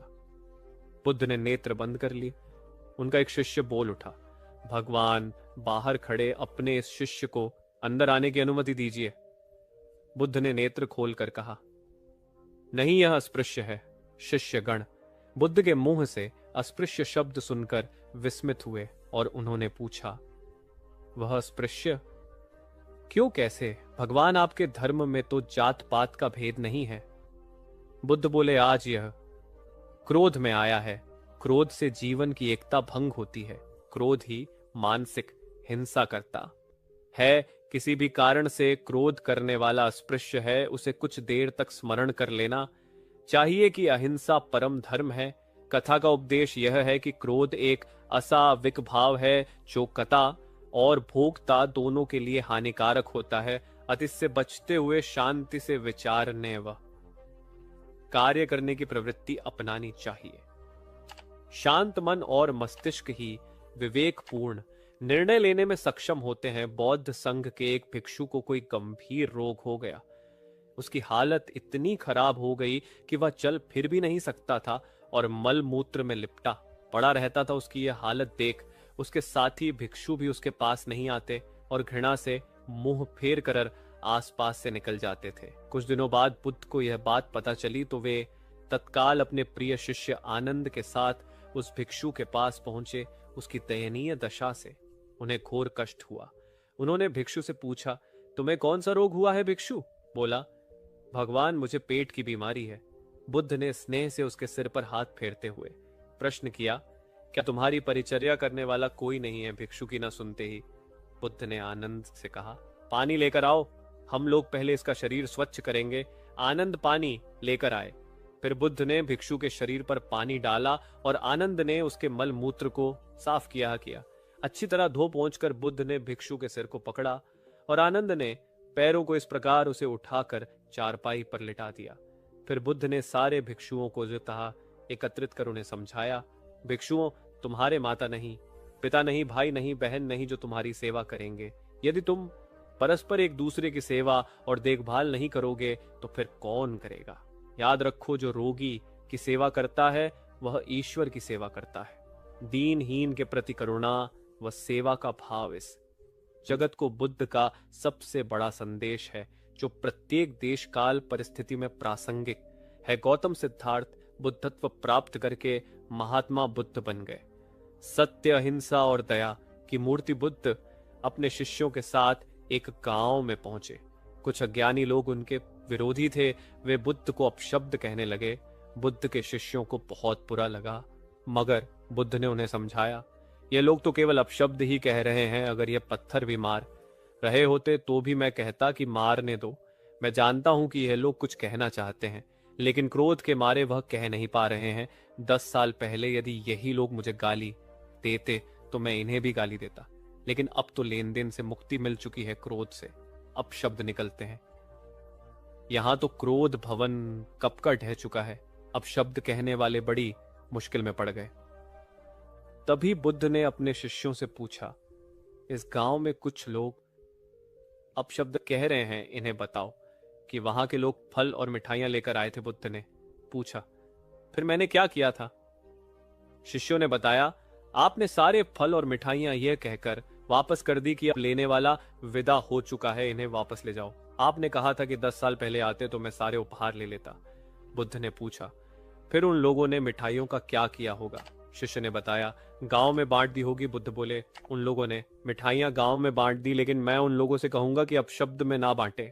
बुद्ध फिर बोले, ये लोग अपशब्दों के थाल सजा कर लाए हैं, लेकिन ये गलत आदमी के पास आ गए हैं। ये मुझसे क्रोध नहीं करवा सकते। ठीक खूंटी की तरह जो किसी को नहीं टांग की लोग उस पर वस्त्र टांग देते हैं। एक बार जब वन के सभी ग्रामवासी भगवान बुद्ध के दर्शन करने और उपदेश सुनने के लिए एकत्र हुए।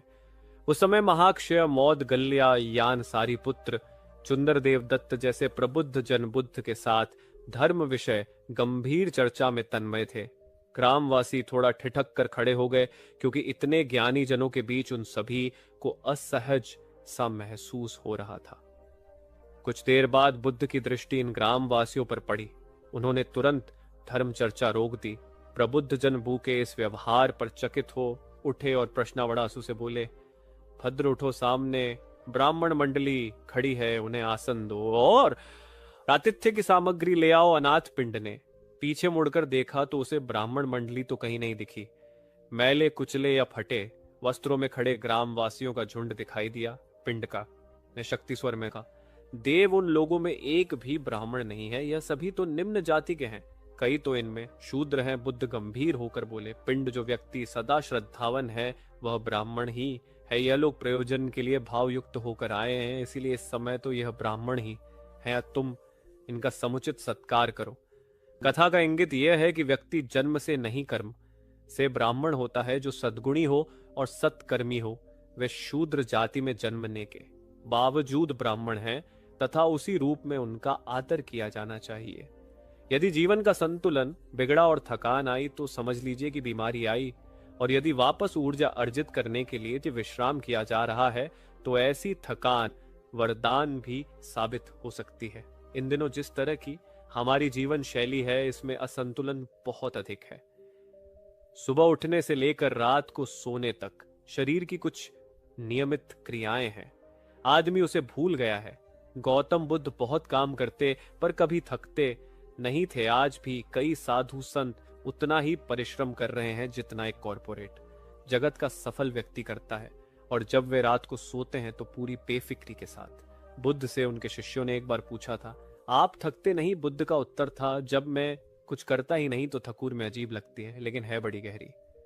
अध्यात्म ने इसे साक्षी भाव कहाँ है? स्वयं को करते हुए देखना, यह वह स्थिति होती है जब तन सक्रिय और मन विश्राम की मुद्रा में होता है। आज ज्यादातर लोग असमय कारण थक जाते हैं, जिसका एक बड़ा कारण असंतुलित जीवन है। एक होता है थकान को महसूस करना, और दूसरा है स्वाभाविक थकान, जिस समय आपकी रुचियां, इच्छाओं और मूल स्वभाव में धीमापन आने लगे, अकारण चिड़चिड़ाहट हो जाए।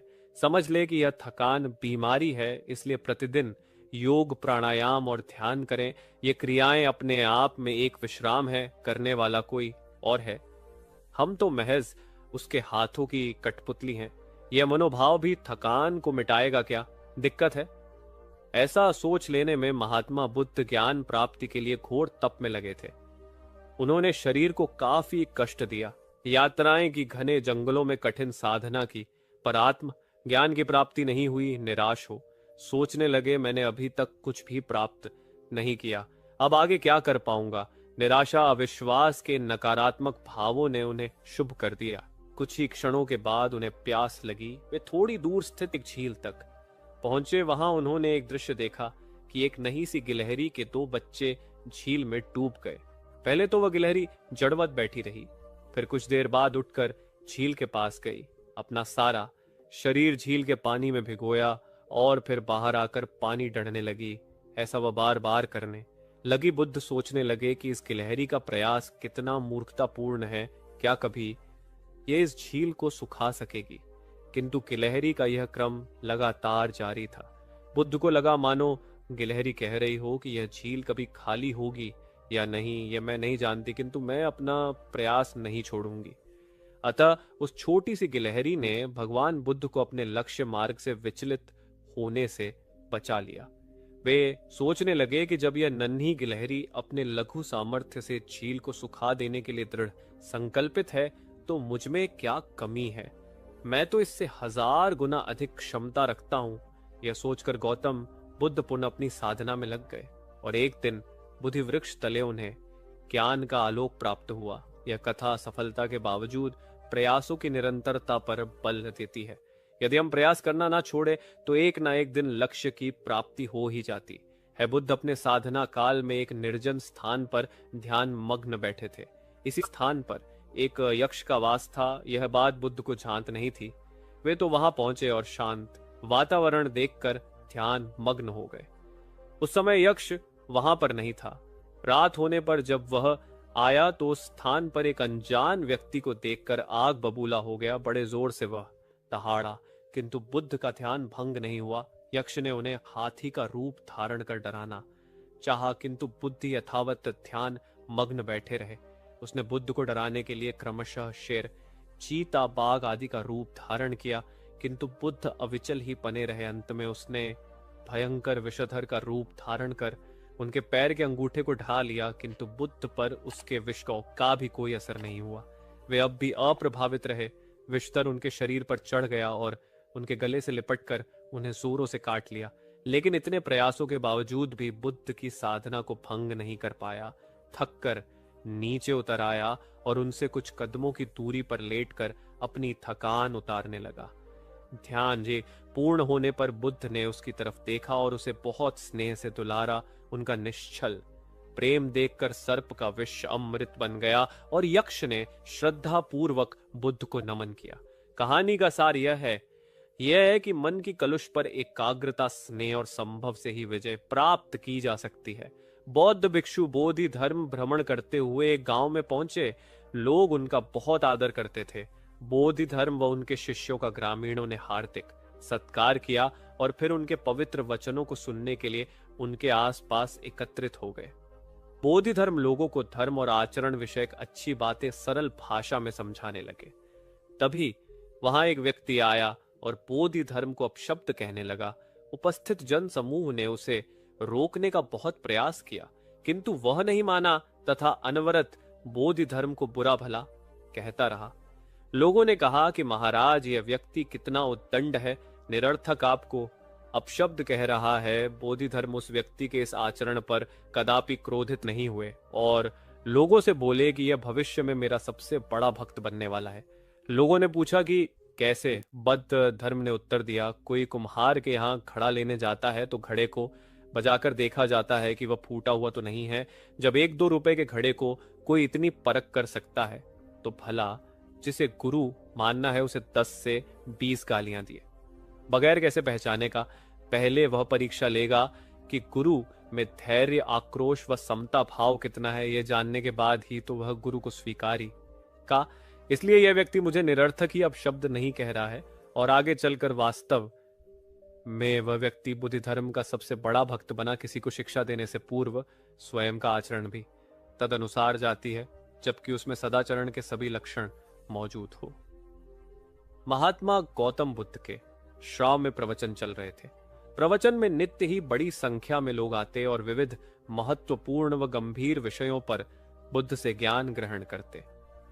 बुद्ध का शिष्य वर्ग भी काफी विशाल था, जो प्रवचन स्थल की व्यवस्था संभालता और बुद्ध की सेवा में सदैव तत्पर रहता। एक बार रात के समय महात्मा बुद्ध प्रवचन दे रहे थे। सदैव की भांति काफी लोग उनके प्रवचन सुन रहे थे। एक व्यक्ति जो बुद्ध के ठीक सामने बैठा था बार बार नींद के झोंके ले रहा था। बुद्ध थोड़ी देर तक तो प्रवचन देते रहे, फिर उससे बोले, वत्स, सो रहे हो? उस व्यक्ति ने हड़बड़ा कर कहा, नहीं महात्मा। बुद्ध ने पुनः प्रवचन प्रारंभ किए। वह व्यक्ति फिर ऊंघ लगा। महात्मा ने फिर वही प्रश्न दोहराया और उसने फिर अचकचा कर नहीं महात्मा कहा। ऐसा लगभग 8-10 बार हो गया। कुछ देर बाद बुद्ध ने उससे पूछा, वत्स जीवित हो? हर बार की तरह इस बार भी उसने कहा, नहीं महात्मा। यह सुनकर उपस्थित श्रोताओं में हंसी की लहर दौड़ गई और वह व्यक्ति पूर्णतः चैतन्य हो गया। तब बुद्ध गंभीर होकर बोले, वत्स, निद्रा में तुम्हारे मुख से सही उत्तर मिल ही गया। जो निद्रा में है वह मृतक समान ही है। महात्मा, बुद्ध का संकेत था कि गुरु से ज्ञान ग्रहण करते वक्त सजगता अत्यंत आवश्यक है। गाफिल रहने की स्थिति में ज्ञान की प्राप्ति पूर्ण नहीं होती। औरत का चरा ज्ञान सदैव खतरनाक साबित होता है। कथा सिद्धार्थ के जीवन के उस दौर की है जब वे बुद्धत्व को प्राप्त नहीं हुए थे और निरंजना नदी के तटीय वनों में वृक्ष के नीचे ध्यान करते थे। सिद्धार्थ प्रतिदिन ध्यान करने के बाद पास के किसी गांव में चले जाते और भिक्षा मांग कर लौट आते। कुछ दिनों के बाद उन्होंने भिक्षाटन पर जाना बंद कर दिया, क्योंकि एक गांव के प्रधान की छोटी बेटी सुजाता उनके लिए नित्य भोजन लाने लगी। सिद्धार्थ को वह बड़े स्नेह से भोजन कराती थी। कुछ दिनों बाद उसी गांव का एक चरवाहा भी सिद्धार्थ से प्रभावित होकर उनके पास आने लगा। उसका नाम स्वस्थ था। एक दिन स्वस्थ से सिद्धार्थ बातें कर रहे थे कि सुजाता भोजन लेकर आई। जैसे ही सिद्धार्थ ने भोजन करना शुरू किया, उन्होंने बातचीत बंद कर दी। जितनी देर तक वे भोजन करते रहे बिल्कुल चुप रहे और वहां सन्नाटा छाया रहा। स्वस्थ को हैरानी हुई। उसने सिद्धार्थ के भोजन करने के उपरांत उनसे पूछा, गुरुदेव, आप मेरे आने के बाद निरंतर वार्तालाप करते रहे, किंतु भोजन के समय एक शब्द भी नहीं बोले, इसका क्या कारण है? सिद्धार्थ बोले, भोजन का निर्माण बड़ी कठिनाई से होता है। किसान पहले बीज बोता है, फिर पौधों की रखवाली करता है और तब कहीं तपस्यालय जाकर अनाज पैदा होता है। फिर घर की महिलाएं उसे बड़े जतन से खाने योग्य बनाती हैं। इतनी कठिनाई से तैयार भोजन का पूरा आनंद तभी संभव है जब हम पूर्णतः मौन हो। अधभोजन के दौरान मैं मौन रहकर उसका पूरा स्वाद लेता हूं। वस्तुतः शांति से किया गया भोजन न केवल शारीरिक भूख को तृप्त करता है, बल्कि मानसिक आनंद और सात्विक ऊर्जा भी देता है। सम्राट अशोक संपूर्ण भारत को अपने राज्य में मिलाना चाहते थे, पर कलिंग के युद्ध में हुए रक्तपात को देखकर उन्हें अत्यधिक दुख पहुंचा। उनकी महत्वाकांक्षा ने जो तबाही मचाई थी, उसे देखकर उन्हें खुद पर ग्लानि हुई। उन्होंने देखा कि लोग दर्द से कराह रहे थे। यह सब विनाश केवल उनकी महत्वाकांक्षा से हुआ था। ये सब देखकर अशोक के मन में विनाश का पथ छोड़कर नेकी के रास्ते पर चलने का विचार जगा। अशोक की राजधानी पाटलिपुत्र थी। पाटलिपुत्र पटना के रूप में जाना जाता है। पटना से गया भी अधिक दूर नहीं है, जहां बोधि वृक्ष के नीचे महात्मा बुद्ध को ज्ञान प्राप्त हुआ था। बुद्ध के अष्टपद मार्ग, शांति और दया के लिए संदेश ने अशोक के दिलो दिमाग में इतनी उथल पुथल पैदा कर दिया कि उन्होंने उस मार्ग को अपनाने का फैसला किया। इस पथ पर चलने से उन्होंने इतिहास में अपनी अमिट छाप छोड़ी। अशोक ने अपने पुत्र को सिलोन, अब श्रीलंका और अन्य कई लोगों को सुदूर क्षेत्रों में दूध बनाकर भेजा। एक निर्दय महत्वाकांक्षा एक ऐसे पवित्र उद्देश्य में बदल चुकी थी जिसमें कुछ अच्छा कर गुजरने की करुणा और प्रेम के संदेश को चारों ओर फैलाने की इच्छा थी। करुणा केवल दया भावना मात्र नहीं है, यह आपके अंदर दूसरों की मदद करने की तीव्र इच्छा पैदा करती है। इसी भावना ने बुद्ध को भगवान और अशोक को महान बनाया। तथागत बुद्ध उन दिनों मगध प्रवास पर थे, साथ में शिष्यों का बड़ा समूह भी था। प्रतिदिन बुद्ध के प्रवचन होते, जिनका लाभ लेने के लिए बड़ी संख्या में लोग आते। इन लोगों में साधारण जन के साथ विशिष्ट हस्तियां भी शामिल रहती थी। हालांकि बुद्ध सभी के प्रति समान रूप से प्रेम व आत्मीयता का व्यवहार रखते थे। इन लोगों में नगर सेठ का पुत्र भी था, जो बड़े ध्यान से बुद्ध के प्रवचन सुनता था। वह नित्य ही बुद्ध के शिष्यों के समक्ष बुद्ध की तारीफों के पुल बांधता और धन्य धन्य भाव से घर जाता। एक दिन प्रवचन समाप्त होने के बाद उसने किसी शिष्य से कहकर बुद्ध से मिलने की हार्दिक इच्छा प्रकट की। जब उसे बुद्ध के सामने ले जाया गया तो उसने उन्हें साष्टांग प्रणाम कर कहा, भगवान, आप जैसा तपस्वी और ज्ञानी व्यक्ति पहले ना कभी हुआ था और ना भविष्य में होगा। यह सुनते ही बुद्ध ने उसकी बात बीच में ही रोककर कहा, वत्स, क्या तुमने इतना अध्ययन कर लिया है कि अब तक कितने संत महापुरुष हुए हैं, और क्या भविष्य भी जान चुके हो कि आगे और कोई नहीं होगा?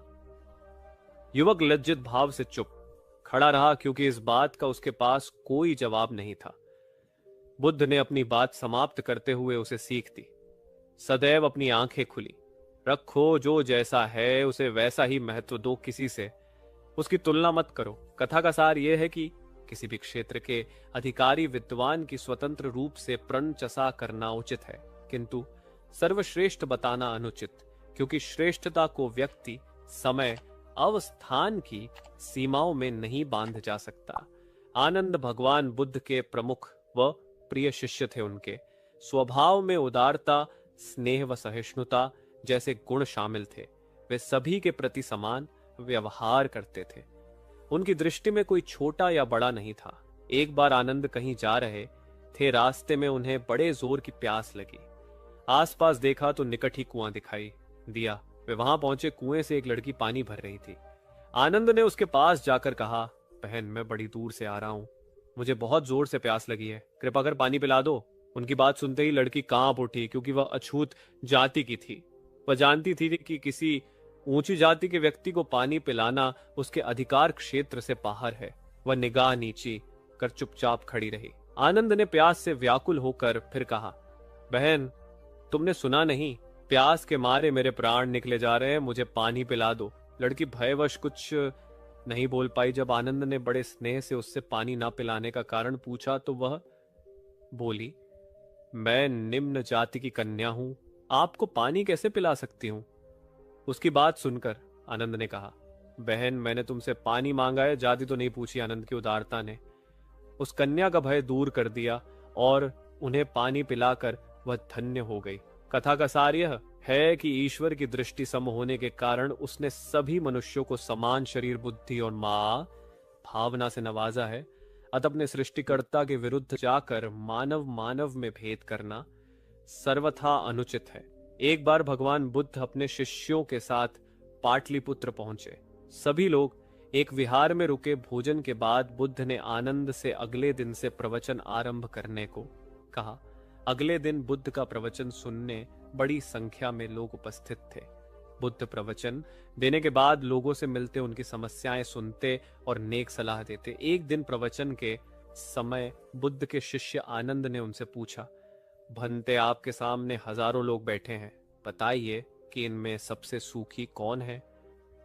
बुद्ध ने एक विहंगम दृष्टि भीड़ पर डालते हुए कहा, वह देखो, सबसे पीछे एक दुबला पतला फटे वस्त्र पहने जो आदमी बैठा है, वह सर्वाधिक सुखी है।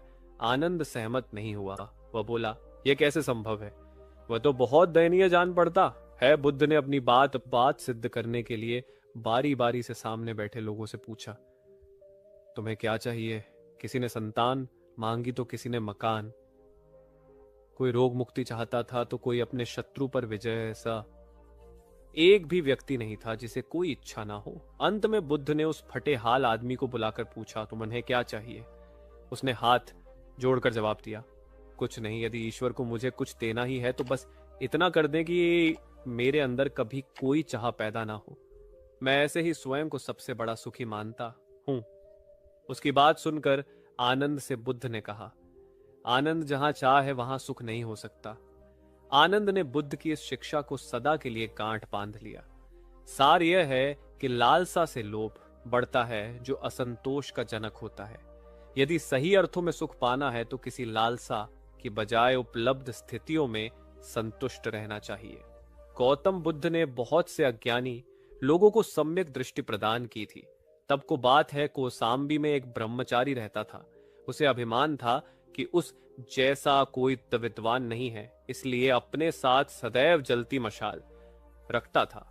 गौतम बुद्ध ने देखा तो उसे पूछा, अरे, यह मशाल लिए क्यों घूमते हो? ब्रह्मचारी ने उत्तर दिया, सभी प्राणी अंधकार और अज्ञान में पथक श्रेष्ठ हैं, उन्हें रास्ता दिखाने के लिए मशाल लिए घूमता हूं। तथागत ने पूछा, क्या तुम्हें 4 प्रकार की विद्याओं, शब्द विद्या, नक्षत्र विद्या, राज विद्या व युद्ध विद्या का पूर्ण ज्ञान है? ब्रह्मचारी ने अपनी अनभिज्ञता प्रकट करते हुए मशाल फेंककर तथागत के चरणों में मस्तक झुका दिया। उसका ज्ञान गर्व चूर हो गया। जो दूसरों को मूर्ख समझकर उनसे घृणा करता है, वह उस व्यक्ति की तरह है जो स्वयं अंधा होकर दूसरों को मशाल दिखाता घूमता है। अहंकारी कभी विवेकवानी, अंततः ऐसे विवेकानंद व्यक्ति को जीवन में कोई उपलब्धि प्राप्त नहीं होती। हताशा ही हाथ लगती है, कशाय वस्त्र पहन लिए। उसने सुना आप एकाहारी हो गए हैं, वह भी एकाहारी हो गई। आपने उत्तम पलंग पर सोना त्याग दिया है तो इसने भी त्याग दिया। आपने माला का त्याग किया, गंध का त्याग किया तो इसने भी वह सब त्याग दिया। मायके वाले इसे संदेश भेजते हैं, वे इसे ले जाना चाहते हैं, लेकिन यह यहीं रहती है। इसी कक्ष में यह गुण की मूर्ति है। स्नेह से अपनी बहू को देखते रहे। अचानक तथागत उठे, उस कक्ष से बाहर चले गए। शाख मुनि ने शिष्यों को शांत रहने को कहा था, लेकिन वे स्वयं उस कक्ष से बाहर चले गए।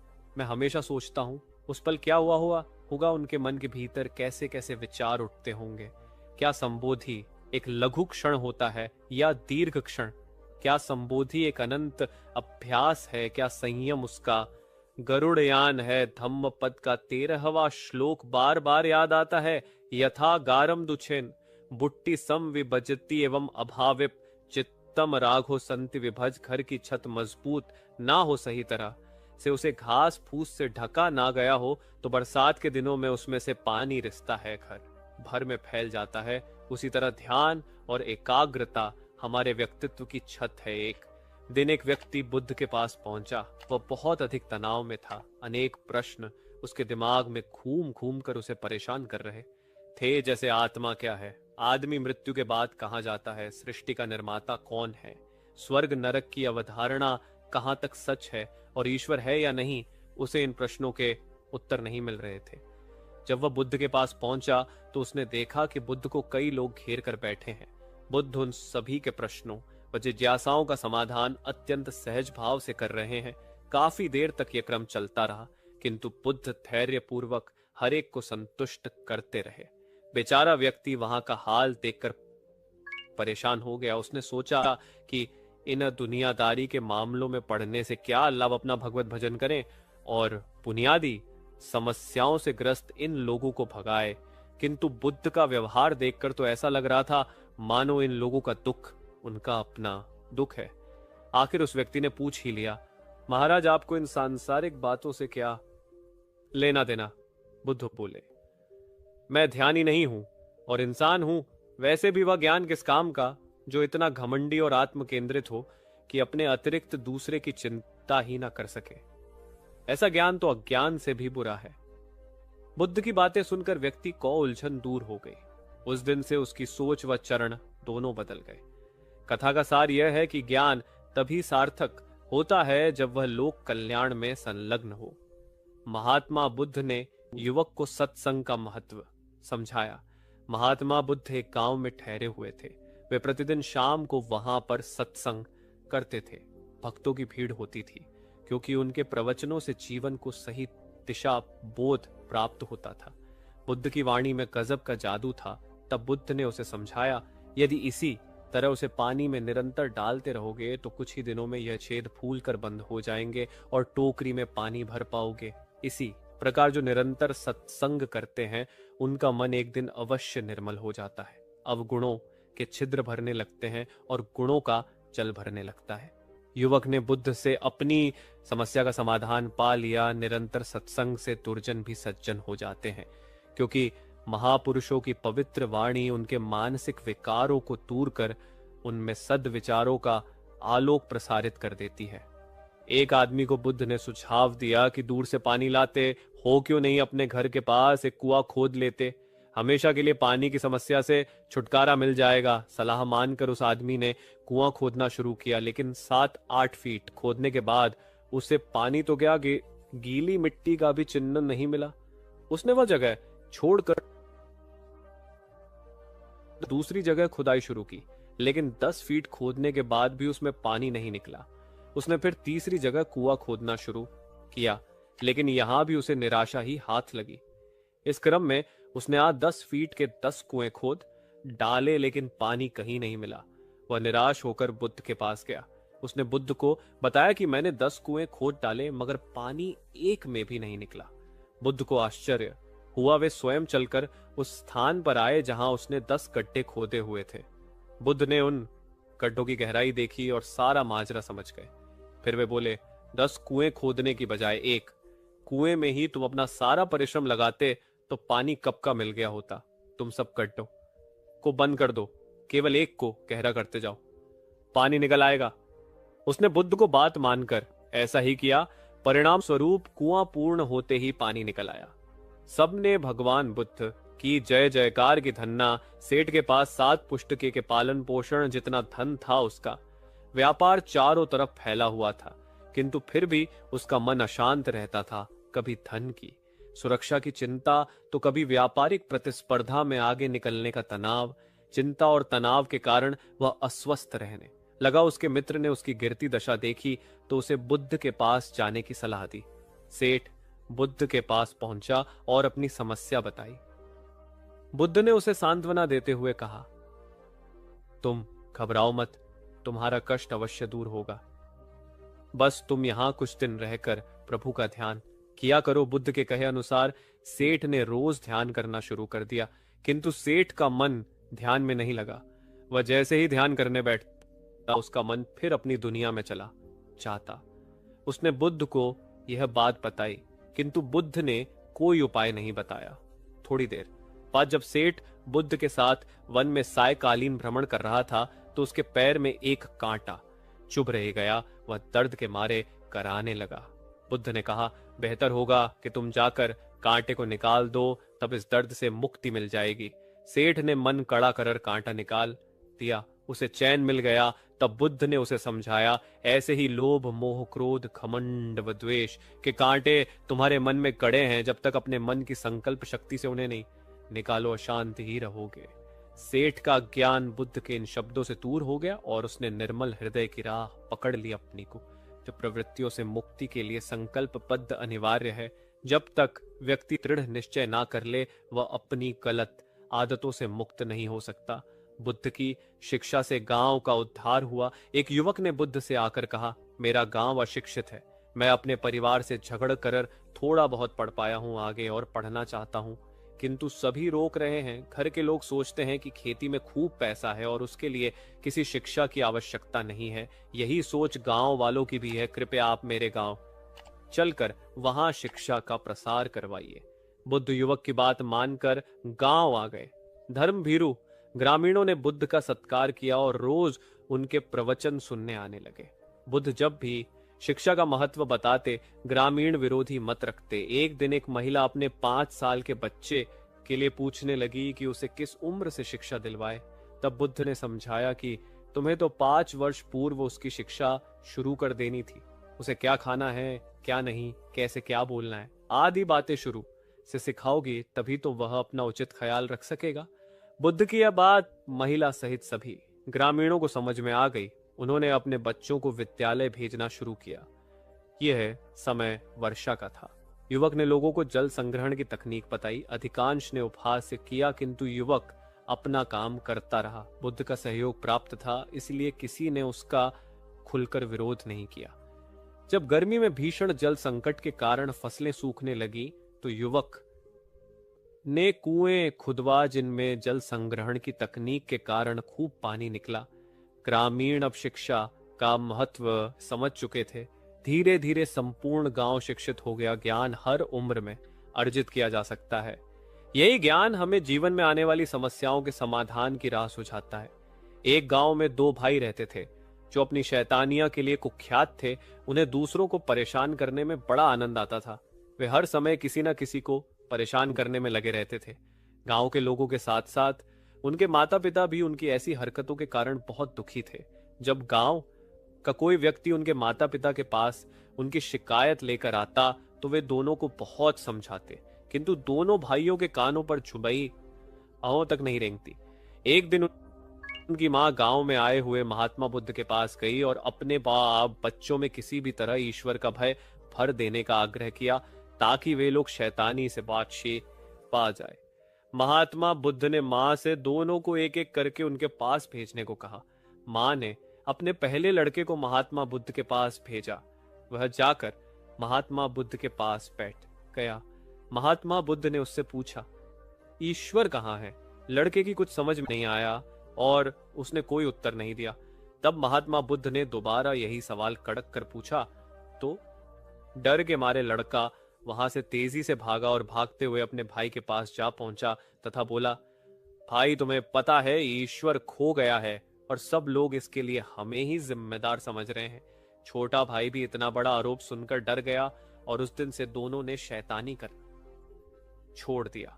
कथा का सार यह है कि जब सीधे मार्ग से सुधार की राह ना मिले तो टेढ़े मार्ग का सहारा लेना ही सर्वथा उचित है। सेठ ने बुद्ध से जाना सच्चा संपन्न होना। एक सेठ ने संतान था, अपार संपत्ति का मालिक होने के बावजूद सेठ का लोभ बरकरार था।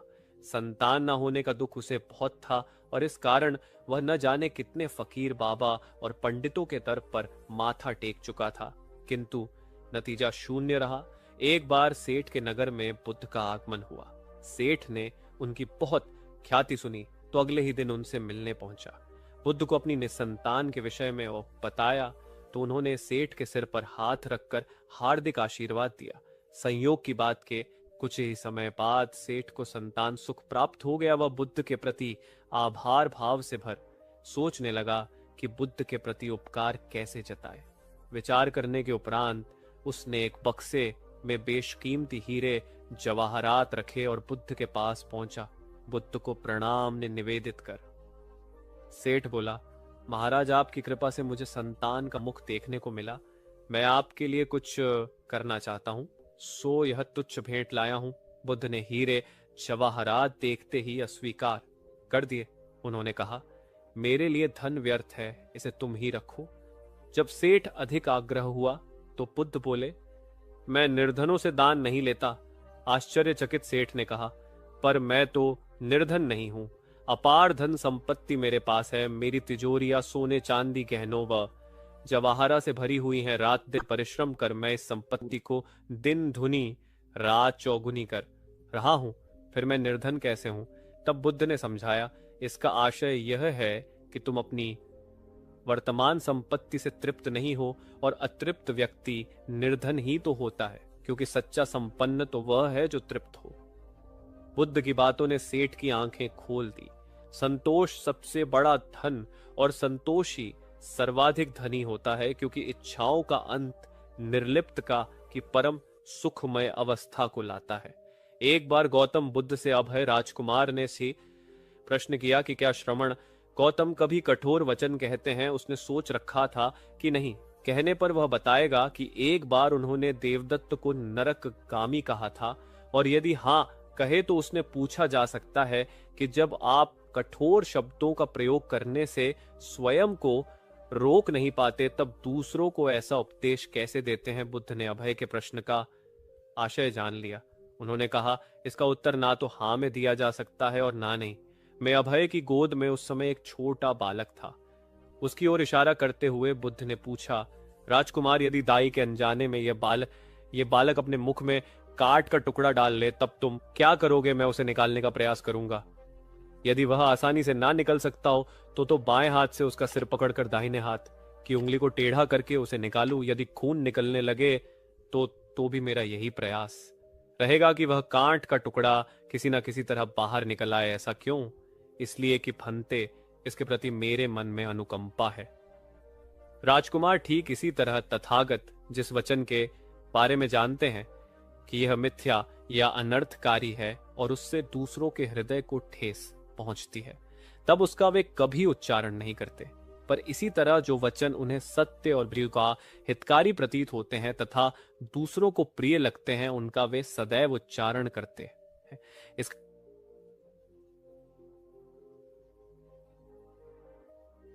कारण यही है कि तथागत के मन में सभी प्राणियों के प्रति अनुकंपा है। भगवान बुद्ध देव और मनुष्यों के शास्त्र थे, परंतु सबसे पहले वह मनुष्य थे। मनुष्य बढ़कर देवता बनता है, यह प्राचीन मान्यता थी। आज भी हम संगीत, मनुष्य व काशा, इसके लिए देवताओं को मनुष्य बनना पड़ता है। मनुष्यों में ही देव पुरुष का आविर्भाव होता है जिनको देवता नमस्कार करते हैं। मानवता धर्म का उपदेश देने वाले बुद्ध स्वयं मानवता के जीते जागते रूप थे। यहाँ उनके जीवन से संबंधित कुछ प्रसंग दिए जाते हैं जिनसे उनके व्यक्तित्व में बैठी हुई गहरी मानवता का दर्शन होता है। भगवान का परिनिर्वाण होने वाला है। रात का पिछला पहर है, भिक्षु उनकी शैया को घेरे बैठे हैं। बुद्ध उन्हें उपदेश दे रहे हैं, कह रहे हैं, भिक्षुओं, बुद्ध धर्म और संघ के विषय में कुछ शंका हो तो पूछ लो। पीछे मलाल मत करना कि भगवान हमारे सामने थे पर हम उनसे कुछ पूछ ना सके, कोई शिष्य नहीं बोलता। भगवान 3 बार कहते हैं पर कोई भिक्षु कुछ पूछने को नहीं उठता। भगवान को शंका होती है कि कहीं वे उनके गौरव का विचार करके पूछने में संकोच तो नहीं कर रहे। इसलिए वह कहते हैं, शायद भिक्षुओं तुम मेरे गौरव के कारण नहीं पूछ रहे, जैसे मित्र मित्र से पूछता है वैसे तुम मुझसे पूछो। बुद्ध अपने शिष्यों की समान भूमिका पर आ जाते हैं। उनकी यह विनम्रता मनुष्य धर्म की आदर भूमि है। बुद्ध ने अपने को भिक्षुओं का कल्याण मित्र कहा है, जो उनकी मानवीय सहज है और विनम्रता को सूचित करता है। एक दूसरा दृश्य भी उसी समय का है। चंद कमार पुत्र के यहाँ बुद्ध ने अंतिम भोजन किया था। उसके बाद ही उन्हें खून गिरने की कड़ी बीमारी हो गई थी, जो उनके शरीरात का कारण बनी। बुद्ध को उसके हृदय का बड़ा ध्यान था। भक्त उपासक को यह अफसोस हो सकता था कि उसका भोजन करके ही भगवान का शरीर छूट गया, इसलिए आखिरी सांस लेने से पहले उन्होंने आनंद को आदेश दिया। आनंद चंद कमार पुत्र की इस चिंता को दूर करना और कहना आयुष्मान भाव करुणा थी। वह ऐसा क्यों ना कहता। उसने अपने पति के द्वारा बुद्ध के चरणों में प्रणाम अर्पित करवाया। भगवान ने उसे आशीर्वाद देते हुए कहा, कोल पुत्री सुप्रभा, सुखी हो जाए, चंगी हो जाए। सुखी और चंगी होकर बिना किसी कष्ट के वह पुत्र प्रसव करे। ब्राह्मण के साथ भी उनकी पूरी सहानुभूति थी, जैसे कि विश्व के सभी प्राणियों के साथ उनकी पूरी सहानुभूति थी। बावरी नामक ब्राह्मण के एक शिष्य ने जब अपने गुरु की ओर से भगवान के चरणों में प्रणाम निवेदन किया तो भगवान ने आशीर्वाद देते हुए कहा, शिष्यों सहित बावरी ब्राह्मण सुखी हो, मानवक तुम भी सुखी हो, चिरजीवी हो। बुद्ध के पास छोटा बड़ा जो भी जाता था वह उससे कहते थे, आओ तुम्हारा स्वागत है। भगवान अपनी अंतिम यात्रा में पावा और कुशीनारा के बीच जा रहे थे। रास्ते में उन्हें पुकुसमलपुत्र नामक व्यापारी मिला। उसने उन्हें एक दुशाला भेंट किया, परंतु भगवान वालों के प्रति भी बुद्ध की अनुकंपा का पार न था। एक बार एक ब्राह्मण ने भगवान को रंजावे करने का निमंत्रण दिया। भगवान वहां गए, लेकिन वह ब्राह्मण बहुत धंध था। उसने उनकी कुछ भी शुद्ध बुद्ध नहीं ली। बुद्ध को बड़ा कष्ट हुआ। उन्हें 3 महीने तक कुट्टा हुआ जो रोज खाना पड़ रहा था, क्योंकि उस समय रंजाल कर 4 मीटर उनके जीवन में कोमलता की पराकाष्ठा थी और उनकी वाणी में अपर्व माधुर्य था जो सबको अपनी ओर खींचता था। उनके मुंह से क्रोध भरा शब्द कभी नहीं निकलता था। वह मनुष्य थे, परंतु मनुष्य की दुर्बलता हों से ऊपर उठ चुके थे। चलिए दोस्तों, अब आज की आखिरी कहानी की तरफ बढ़ते हैं। अगर आपको हमारी कहानियां पसंद आए तो आप हमारे चैनल को सब्सक्राइब जरूर से कर लें। चलिए फिर कहानी शुरू करते हैं। कि जीवन को बेहतर बनाने का एक सकारात्मक तरीका है कि आप हर दिन एक प्रेरणादायक कहानी जरूर सुनें। प्रेरणादायक कहानियां गहरे स्तर के ज्ञान को सीखने का एक शानदार तरीका है। यहाँ कुछ लघु प्रेरणादायक कहानियों का संग्रह है जो आपके मन और आत्मा के उत्थान की शक्ति को बढ़ा सकती है। प्रेरणादायक कहानियां हमेशा हमारे जीवन में महत्वपूर्ण भूमिका निभाती हैं, क्योंकि हम ऐसी कहानियों से बहुत कुछ सीख सकते हैं। प्रेरणादायक कहानियों का इतिहास उतना ही पुराना है जितना कि स्वर्ग और नर्क की अवधारणा। कोई भी निर्धारित नहीं कर सकता है कि ये कहानियां वास्तव में कहां से शुरू हुई हैं, लेकिन तथ्य यह है कि ये कहानियां आत्म प्रेरणा और किसी के व्यक्तित्व को विकसित करने में महत्वपूर्ण भूमिका निभाती हैं। ये कहानियां हमेशा दिल को छूती हैं और भावनाएं पैदा करती हैं। इसीलिए जब भी हम कोई अच्छी प्रेरक कहानी सुनते हैं तो हमारी आत्मा तरोताजा हो जाती है। एक बालक अभी पूरे 2 साल का भी नहीं हुआ था कि उसके पिता की मृत्यु हो गई। ऐसी कठिन परिस्थिति में उसकी मां उसे लेकर अपने मायके में रहने लगी। सभी उसे नन्हा कहकर पुकारते थे। छोटे से कद का बालक शारीरिक रूप से दुर्बल था, किंतु मानसिक रूप से अत्यंत मेधावी। उसे जो कुछ भी कहा या सिखाया जाता वह बड़े मनोयोग से उसे ग्रहण करता था। धीरे धीरे दिन बीतते गए और बालक 6 वर्ष का हो गया। एक बार वह अपने कुछ मित्रों के साथ मिलकर किसी बाग में फूल तोड़ने पहुंचा। वह बालक और उसके सभी फल तोड़ने लगे। तभी माली आ गया। उस बालक के सभी मित्र भाग गए, लेकिन वह माली की पकड़ में आ गया। माली ने उसे डंडे से पीटना शुरू किया। नन्हा मार खाता रहा और फिर धीमी आवाज में माली से बोला, मेरे पिता इस दुनिया में नहीं है, इसलिए तुम मुझे इस तरह मार रहे हो। बालक की बात सुनकर माली का हाथ रुक गया। माली शांत होकर बोला, बेटा, तुम्हारे पिता के न होने से तुम्हारी जिम्मेवारी और अधिक बढ़ जाती है कि तुम कोई गलत काम नहीं करो। यह सुनकर नन्हा बालक फूट फूट कर रो पड़ा और फिर कभी गलत काम न करने का संकल्प लिया। यही नन्हा बालक बड़ा होकर लाल बहादुर शास्त्री के नाम से विख्यात हुआ और प्रधानमंत्री के रूप में अपने गुण व व्यवहार से सर्वत्र प्रशंसा पाई।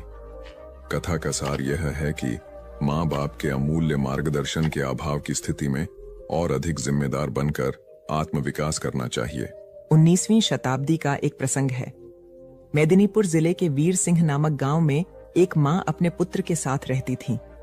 माँ का रहन सहन अत्यंत सादा था और विचार अति उच्च। अपने पुत्र को वह सदा सुसंस्कारों की शिक्षा देती थी। पुत्र भी माँ का आज्ञाकारी था। माँ बहुत संघर्ष कर पुत्र का पालन पोषण कर रही थी। पुत्र अपनी माँ के कष्टों को देखता समझता था और इसी वजह से उसके मन में यह भावना थी कि बड़ा होकर अपनी माँ को सभी प्रकार के सुख दूं। एक दिन पुत्र ने माँ से कहा, मेरी बहुत इच्छा है कि तुम्हारे लिए कुछ गहने बनवाऊं, तुम्हारे पास एक भी गहना नहीं है। ये सुनकर माँ बोली, बेटा, मुझे बहुत दिनों से 3 प्रकार के गहनों की इच्छा है। पुत्र ने पूछा, वे कौन से गहने हैं? माँ ने उत्तर दिया, बेटा, इस गांव में स्कूल नहीं है, तुम एक अच्छा स्कूल बनवाना, एक दवाखाना खुलवाना, गरीब और अनाथ बच्चों के रहने और भोजन की व्यवस्था करवाना, यही मेरे लिए गहनों के समान होगा। माँ की बात सुनकर पुत्र रो पड़ा। वह पुत्र था पंडित ईश्वर चंद्र विद्यासागर और माँ थी भगवती देवी। वीर सिंह गांव में इस पुत्र द्वारा स्थापित किया हुआ भगवती विद्यालय आज भी उन अमूल्य गहनों की कथा सुना रहा है। कथा का सार यह है कि स्वयं की सज्जा से अधिक समाज को संवारने की कामना ही मनुष्य को मनुष्यत्व प्रदान करती है और ऐसी मनुष्यता से भरा समाज एक सुसंस्कृत राष्ट्र की परिकल्पना को साकार करता है। एक महात्मा बड़े ज्ञानी थे। वे प्रायः अपने शिष्यों को रामायण, महाभारत और गीता ग्रंथों की अच्छी बातें बताकर उन्हें आचरण में उतारने का आग्रह करते थे। प्रतिदिन संध्या को वे प्रवचन करते और श्रोताओं को इन धर्म ग्रंथों की कथाएं व दृष्टांत सुनाकर उनमें सदाचार जागृत करने का प्रयास करते थे। स्वयं महात्मा जी का आचरण भी तदनुकूल ही था। वे कंदमूल खाते, कभी किसी वस्तु की इच्छा न करते थे। धन संग्रह में उनकी कदापि रुचि नहीं थी। यदि कोई शिष्य अथवा श्रोता श्रद्धापूर्वक उन्हें कुछ भेंट करता तो वे तत्क्षण उसे किसी जरूरतमंद को दान कर देता। प्रवचन के पश्चात लोगों के प्रश्नों व जिज्ञासुओं का भी महात्मा जी समाधान करते। वे प्रायः रामायण आदि ग्रंथों से शिक्षा ग्रहण करने की बात कहते थे। एक दिन किसी व्यक्ति ने उनसे प्रश्न किया, महात्मा जी, रामायण को सही माना जाए या गलत? उन्होंने उत्तर दिया, वत्स, जब रामायण की रचना हुई थी तब मैं नहीं था। राम जी वन में विचरण कर रहे थे, तब भी मेरा अता पता नहीं था। इसलिए मैं नहीं बता सकता कि रामायण सही है या गलत। मैं तो सिर्फ इतना बता सकता हूं कि इसके अध्ययन एवं इससे मिलने वाली शिक्षा से सुधर कर मैं आज इस स्थिति में हूं। चाहो तो तुम भी इसका प्रयोग कर अपना जीवन बेहतर बना सकते हो। सार यह है कि धर्म ग्रंथ व नीति ग्रंथ तर्क का विषय नहीं होते, उनमें सतोमुखी जीवन के तत्व होते हैं। अतः उनसे अपने जीवन को सार्थकता देने की शिक्षा ग्रहण करनी चाहिए, न कि उन्हें तर्क की कसौटी पर कसना चाहिए। उपन्यासकार डा क्रोनिन अत्यंत निर्धन थे। पुस्तकों की रॉयल्टी या तो प्रकाशक हड़प जाते अथवा क्रोनिन को उनके हक से कम 2 क्रोनिन बहुत सीधे थे। प्रकाशकों से लड़ाई कर अपना हक लेना उन्हें नहीं आता था। अतः गरीबी में उनका जीवन बीत रहा था।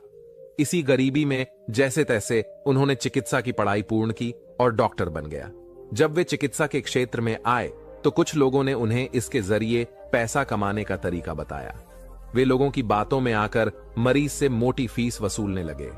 वे किसी भी निधन पर दया नहीं करता और पूरा चिकित्सा खर्च लेते। यह देखकर क्रोनिन की पत्नी बहुत दुखी हुई।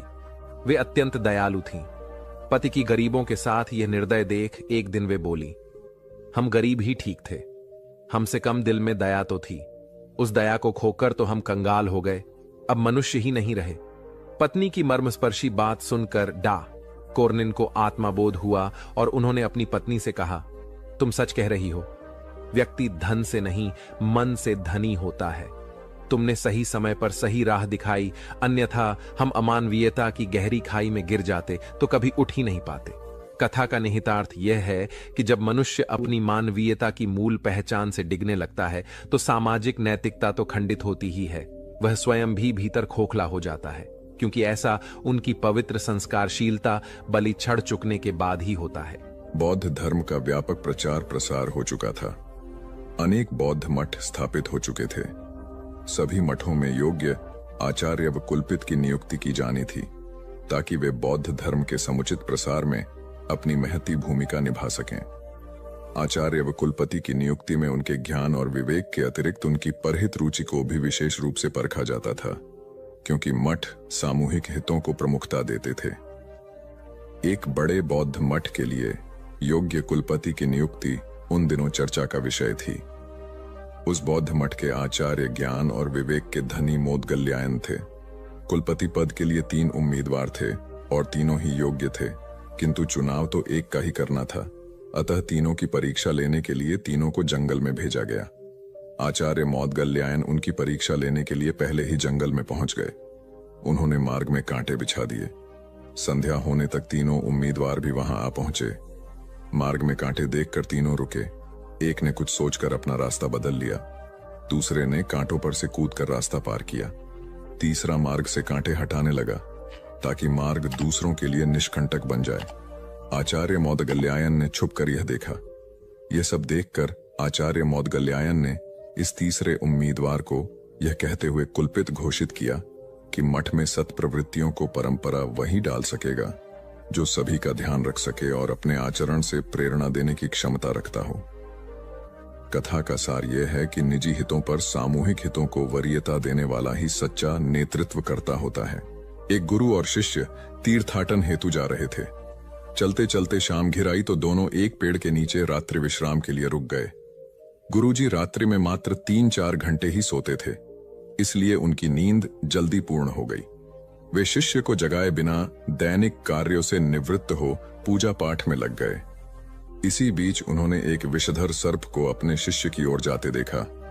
चूंकि गुरुजी पशु पक्षियों की भाषा समझते थे, इसलिए उन्होंने सर्प से प्रश्न किया, सोए हुए मेरे शिष्य को डसने का प्रयोजन है? सर्प ने उत्तर दिया, महात्मन, आपके शिष्य ने पूर्व जन्म में मेरी हत्या की थी। मुझे उससे बदला लेना है। अकाल मृत्यु होने पर मुझे सर्प योनि मिली है। मैं आपके शिष्य को डसकर उसे भी अकाल मृत्यु दूंगा। क्षण भर विचार के उपरांत गुरुजी बोले, मेरा शिष्य अत्यंत सदाचारी व होनहार होने के साथ ही अच्छा साधक भी है। फिर तुम उसे मरकर विश्व को उसके ज्ञान और प्रतिभा से क्यों वंचित कर रहे हो? स्वयं भी इस कार्य से मुक्ति नहीं मिलेगी। किंतु सर्प का निश्चय नहीं बदला। तब गुरुजी ने एक प्रस्ताव को रखते हुए कहा, मेरे शिष्य की साधना अभी अधूरी है। उसे अभी इस क्षेत्र में बहुत कुछ करना है, जबकि मेरे लक्ष्य पूर्ण हो चुके हैं। मेरे नाश में किसी की हानि नहीं है, अतः उसके स्थान पर मुझे 10 लो। गुरु का यह स्नेह देखकर सर्प का हृदय परिवर्तन हो गया और वह उन्हें प्रणाम कर वहां से चला गया। वस्तुतः गुरु की गुरुता न केवल शिष्य को ज्ञान देने में, बल्कि उसे पूर्ण परिपक्व होने तक उसकी रक्षा करने में निहित है। स्वामी विवेकानंद के प्रवचन ज्ञान युक्त और तर्क आधारित होते थे। ज्ञान, भक्ति और कर्म विषयक जटिल से जटिल प्रश्नों का समाधान स्वामी जी अपनी सहज मेघा से कर देते थे। जिज्ञासुओं का जमावड़ा उनके आसपास हमेशा लगा रहता था। प्रवचन के दौरान या प्रवचन समाप्ति के उपरांत भी कई बार ऐसा होता था कि जिज्ञासुओं की ओर से प्रश्न आते रहते और स्वामी जी उन प्रश्नों का संतुष्टिजनक उत्तर देते। एक बार स्वामी जी अपने प्रवचन में भगवान के नाम की महत्ता बता रहे थे। यह सुनकर एक व्यक्ति ने तर्क दिया, शब्दों में क्या रखा है स्वामी जी? उन्हें रटने से क्या लाभ होगा? तब स्वामी जी उसे प्रमाण सहित समझाने के उद्देश्य से नीच, जाहिल, मूर्ख आदि अपशब्दों से संबोधित किया। यह सुनकर वह अत्यंत क्रोधित हो गया और कहने लगा, आप जैसे सन्यासी के मुंह से ऐसे शब्द शोभा नहीं देते। आपके इन कुवचनों से मुंह बहुत आघात पहुंचा है। तब स्वामी जी बोले, भाई वे तो शब्द मात्र थे। आपने ही कहा कि शब्दों में क्या रखा है। मैंने भी तो आपको मात्र शब्द ही कहे, कोई पत्थर तो नहीं मारे। स्वामी जी की बात सुनकर उस व्यक्ति को अपने प्रश्न का जवाब मिल गया कि अपशब्द क्रोध का सकते हैं तो प्रिय वचन भी आशीर्वाद और कृपा दिला सकते हैं। वस्तुतः शब्द की महिमा अपरंपार है। अप्रिय वाणी मर्मभेदी होती है और मधुर वाणी मरहम का काम करती है। इसलिए प्रथम स्थिति में अपयश और दूसरी स्थिति में सम्मान व शुभाशीष मिलती है। एक जंगल में 3 दोस्त बड़े आनंद से रहते थे, कछुआ, हिरण और कौआ। जंगल में सभी प्रकार के प्राणी और पक्षी भी रहते थे, लेकिन उनके जैसा कोई न था। एक दिन हिरणी बोली, अरे वही बैठे बैठे मैं बोर हो गई हूं, चलिए कोई ऐसा खेल खेलते हैं जिसमें सभी को मजा आ जाए। कछुआ और कौआ बोला, हाँ दोस्तों, वही बैठे बैठे का खेल खेलकर बोर हो चुके हैं, अब कुछ नया खेल खेलेंगे। कौवे को हिरण बोली, ठीक है, तो तुम एक बड़े से पेड़ पर बैठकर आंखें बंद करके 10 तक गिनती करो और हम दोनों छुपेंगे। उसके बाद तुम हमें ढूंढना। ढूंढने पर जो भी पहला मित्र दिखेगा वो तुम्हारी जगह पर 10 तक गिनती करेगा और तुम छुप जाना। कौआ गिनती करने लगा, हिरण और कछुआ छुपने लगे। इसी तरह खेल चलता रहा। जब खेल खेलकर तीनों मित्र थक गए, तब एक जगह बैठकर बातें करने लगे। उतने में एक शिकारी वहां से गुजर रहा था। तभी उसकी नजर हिरण, कौआ और कछुए पर पड़ी। शिकारी ने जैसे ही तीनों मित्रों को देखा, उन्हें पकड़ने के लिए दौड़ा। खतरे का आभास होते ही हिरण और कौआ रफू चक्कर हो गए, यानी कि वहां से भाग गए। कछुए को आभास हुआ, परंतु कछुए की चाल धीरे होने के कारण शिकारी के हाथ लग गया और शिकारी उसे अपने कपड़े में बांधकर ले जाने लगा। शिकारी मन ही मन खुश हो गया। हिरण नहीं तो कछुआ ही सही, रात का तो प्रबंध हो गया, यह कहकर वहां से जाने लगा। उधर हिरण और कौआ अपने मित्र को ऐसे शिकारी के कैद में देखकर दुखी होने लगे। तभी शिकारी भोजन में कछुए को खाने वाला है। यह सुनकर हिरण और कौवे ने एक योजना बनाई। कौवे ने हिरण को कहा कि जैसे ही शिकारी यहां से जब जाने लगेगा, तब तुम उसके सामने जाना। जब शिकारी तुम्हें देखेगा तो अपनी पोटली जमीन पर रखकर तुम्हें पकड़ने के लिए जैसे ही दौड़ेगा, मैं जमीन पर रखी हुई पोटली पकड़कर उड़ जाऊंगा और तुम वहां से भाग जाना। जैसे ही शिकारी वहां से जाने लगा, हिरनी उसके सामने आ गई। शिकारी ने हिरनी को पकड़ने के लिए पोटली जैसे ही जमीन पर रखी, कौआ अपनी चोंच में पोटली पकड़कर उड़ गया। शिकारी हिरण को पकड़ने के लिए दौड़ा और पीछे मुड़कर देखा, कौआ पोटली चोंच में पकड़कर उड़ रहा था और इधर हिरण पलक झपटे ही भाग गई। शिकारी निराश होकर घर लौट गया। कौवे ने पोटली को महफूज जगह पर रखा और कछुए को शिकारी के चंगुल से आजाद कराया और तीनों मित्र आनंद से रहने लगे। इससे हमें यह सीख मिलती है कि असली दोस्ताना वही जो समय पर काम आए। एक किसान था जिसके 2 बेटे थे। वह बहुत ही आलसी और निकम्मे थे। वह अपने पिता को कामकाज में हाथ बटाने के बजाय आलस किया करते थे, इधर उधर घूमते फिरते थे। किसान को अपने बेटों की बहुत फिक्र थी। वह सोचते थे कि मेरे मरने के बाद इनका क्या होगा, ये अपना पेट कैसे भरेंगे, अपने परिवार को कैसे संभाल पाएंगे। एक दिन किसान की हालत बहुत ही गंभीर थी, कहने का मतलब किसान मरने की हालत में था। तभी किसान ने अपने दोनों बेटों को बुलाकर उनसे कहा कि हमारे खेत में एक खजाना गड़ा हुआ है, लेकिन वह किस जगह है उसकी जानकारी मुझे भी नहीं है, लेकिन खोदने के बाद तुम्हें वो खजाना मिल जाएगा। इतना कहकर किसान भगवान को प्यारे हो गए। खजाने की खबर सुनकर दोनों बेटों के मन में लालच आ गया और वो दोनों खेत पर चले गए और खेत को खोदने लगे। खजाने के लालच में कुछ ही दिनों में पूरे खेत को खोदने के बाद वह घर जाकर बैठ गए और वह अपने पिता को कोसने लगे। इसी तरह कुछ महीने बीत गए और वर्षा ऋतु का आगमन हुआ। किसान के बेटों के पास पेट भरने के लिए सिर्फ एक ही जरिया था, वो थी खेती। तब बाकी किसानों की तरह किसान के बेटों ने खेत में बीज बोने शुरू कर दिए। वर्षा का पानी पाकर वह बीज अंकुरित हुए और देखते ही देखते खेत लहराने लगे। ऐसा लग रहा था कि हवा के झोंके से लहरा रहे थे। यह देखकर किसान के बेटे बहुत खुश हो गए। उनको समझ आ गया कि परिश्रम ही सच्चा धन होता है और वो उसी तरह से अपने पिता के शब्दों का मोल भी समझ गए और अपने कामकाज में लग गए। यही कहानी आज हम सबकी भी है। मित्रों, इसी पेड़ की तरह हमारे माता पिता भी होते हैं। जब हम छोटे होते हैं तो उनके साथ खेलकर बड़े होते हैं और बड़े होकर उन्हें छोड़कर चले जाते हैं और तभी वापस आते हैं जब हमें कोई जरूरत होती है। धीरे धीरे ऐसे ही जीवन बीत जाता है। हमें पेड़ रूपी माता पिता की सेवा करनी चाहिए, ना कि सिर्फ उनसे फायदा लेना चाहिए। इस कहानी में हमें दिखाई देता है कि उस पेड़ के लिए वह बच्चा बहुत महत्वपूर्ण था और वह बच्चा बार बार जरूरत के अनुसार उस सेब के पेड़ का उपयोग करता था। ये सब जानते हुए भी कि वह उसका केवल उपयोग ही कर रहा है। इसी तरह आजकल हम भी हमारे माता पिता का जरूरत के अनुसार उपयोग करते हैं और बड़े होने पर उन्हें भूल जाते हैं। हमें हमेशा हमारे माता पिता की सेवा करनी चाहिए, उनका सम्मान करना चाहिए और हमेशा, भले ही हम कितने भी व्यस्त क्यों ना हो, उनके लिए थोड़ा समय तो भी निकलते रहना चाहिए। एक समय की बात है, एक बार गौतम बुद्ध अपने शिष्यों के साथ बैठे हुए थे। तभी वहां एक व्यक्ति आया जो बहुत क्रोध में था और गौतम बुद्ध के पास आकर बहुत भला बुरा कहने लगा। गौतम बुद्ध के शिष्यों को बहुत गुस्सा आया, पर गौतम बुद्ध एकदम शांत थे। वह व्यक्ति वहां से चला गया। फिर अगले दिन वह दोबारा आ गया और आज तो वह और भी ज्यादा गुस्से में था और गौतम बुद्ध को और भी बुरा कहने लगा। परंतु आज भी गौतम बुद्ध एकदम शांत थे और मुस्कुरा रहे थे। पर गौतम बुद्ध के शिष्यों को बहुत गुस्सा आया।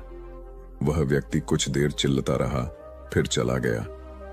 अगले दिन वह व्यक्ति फिर आया और आज तो हद ही कर दी उसने। आकर गौतम बुद्ध को गाली देने लगा।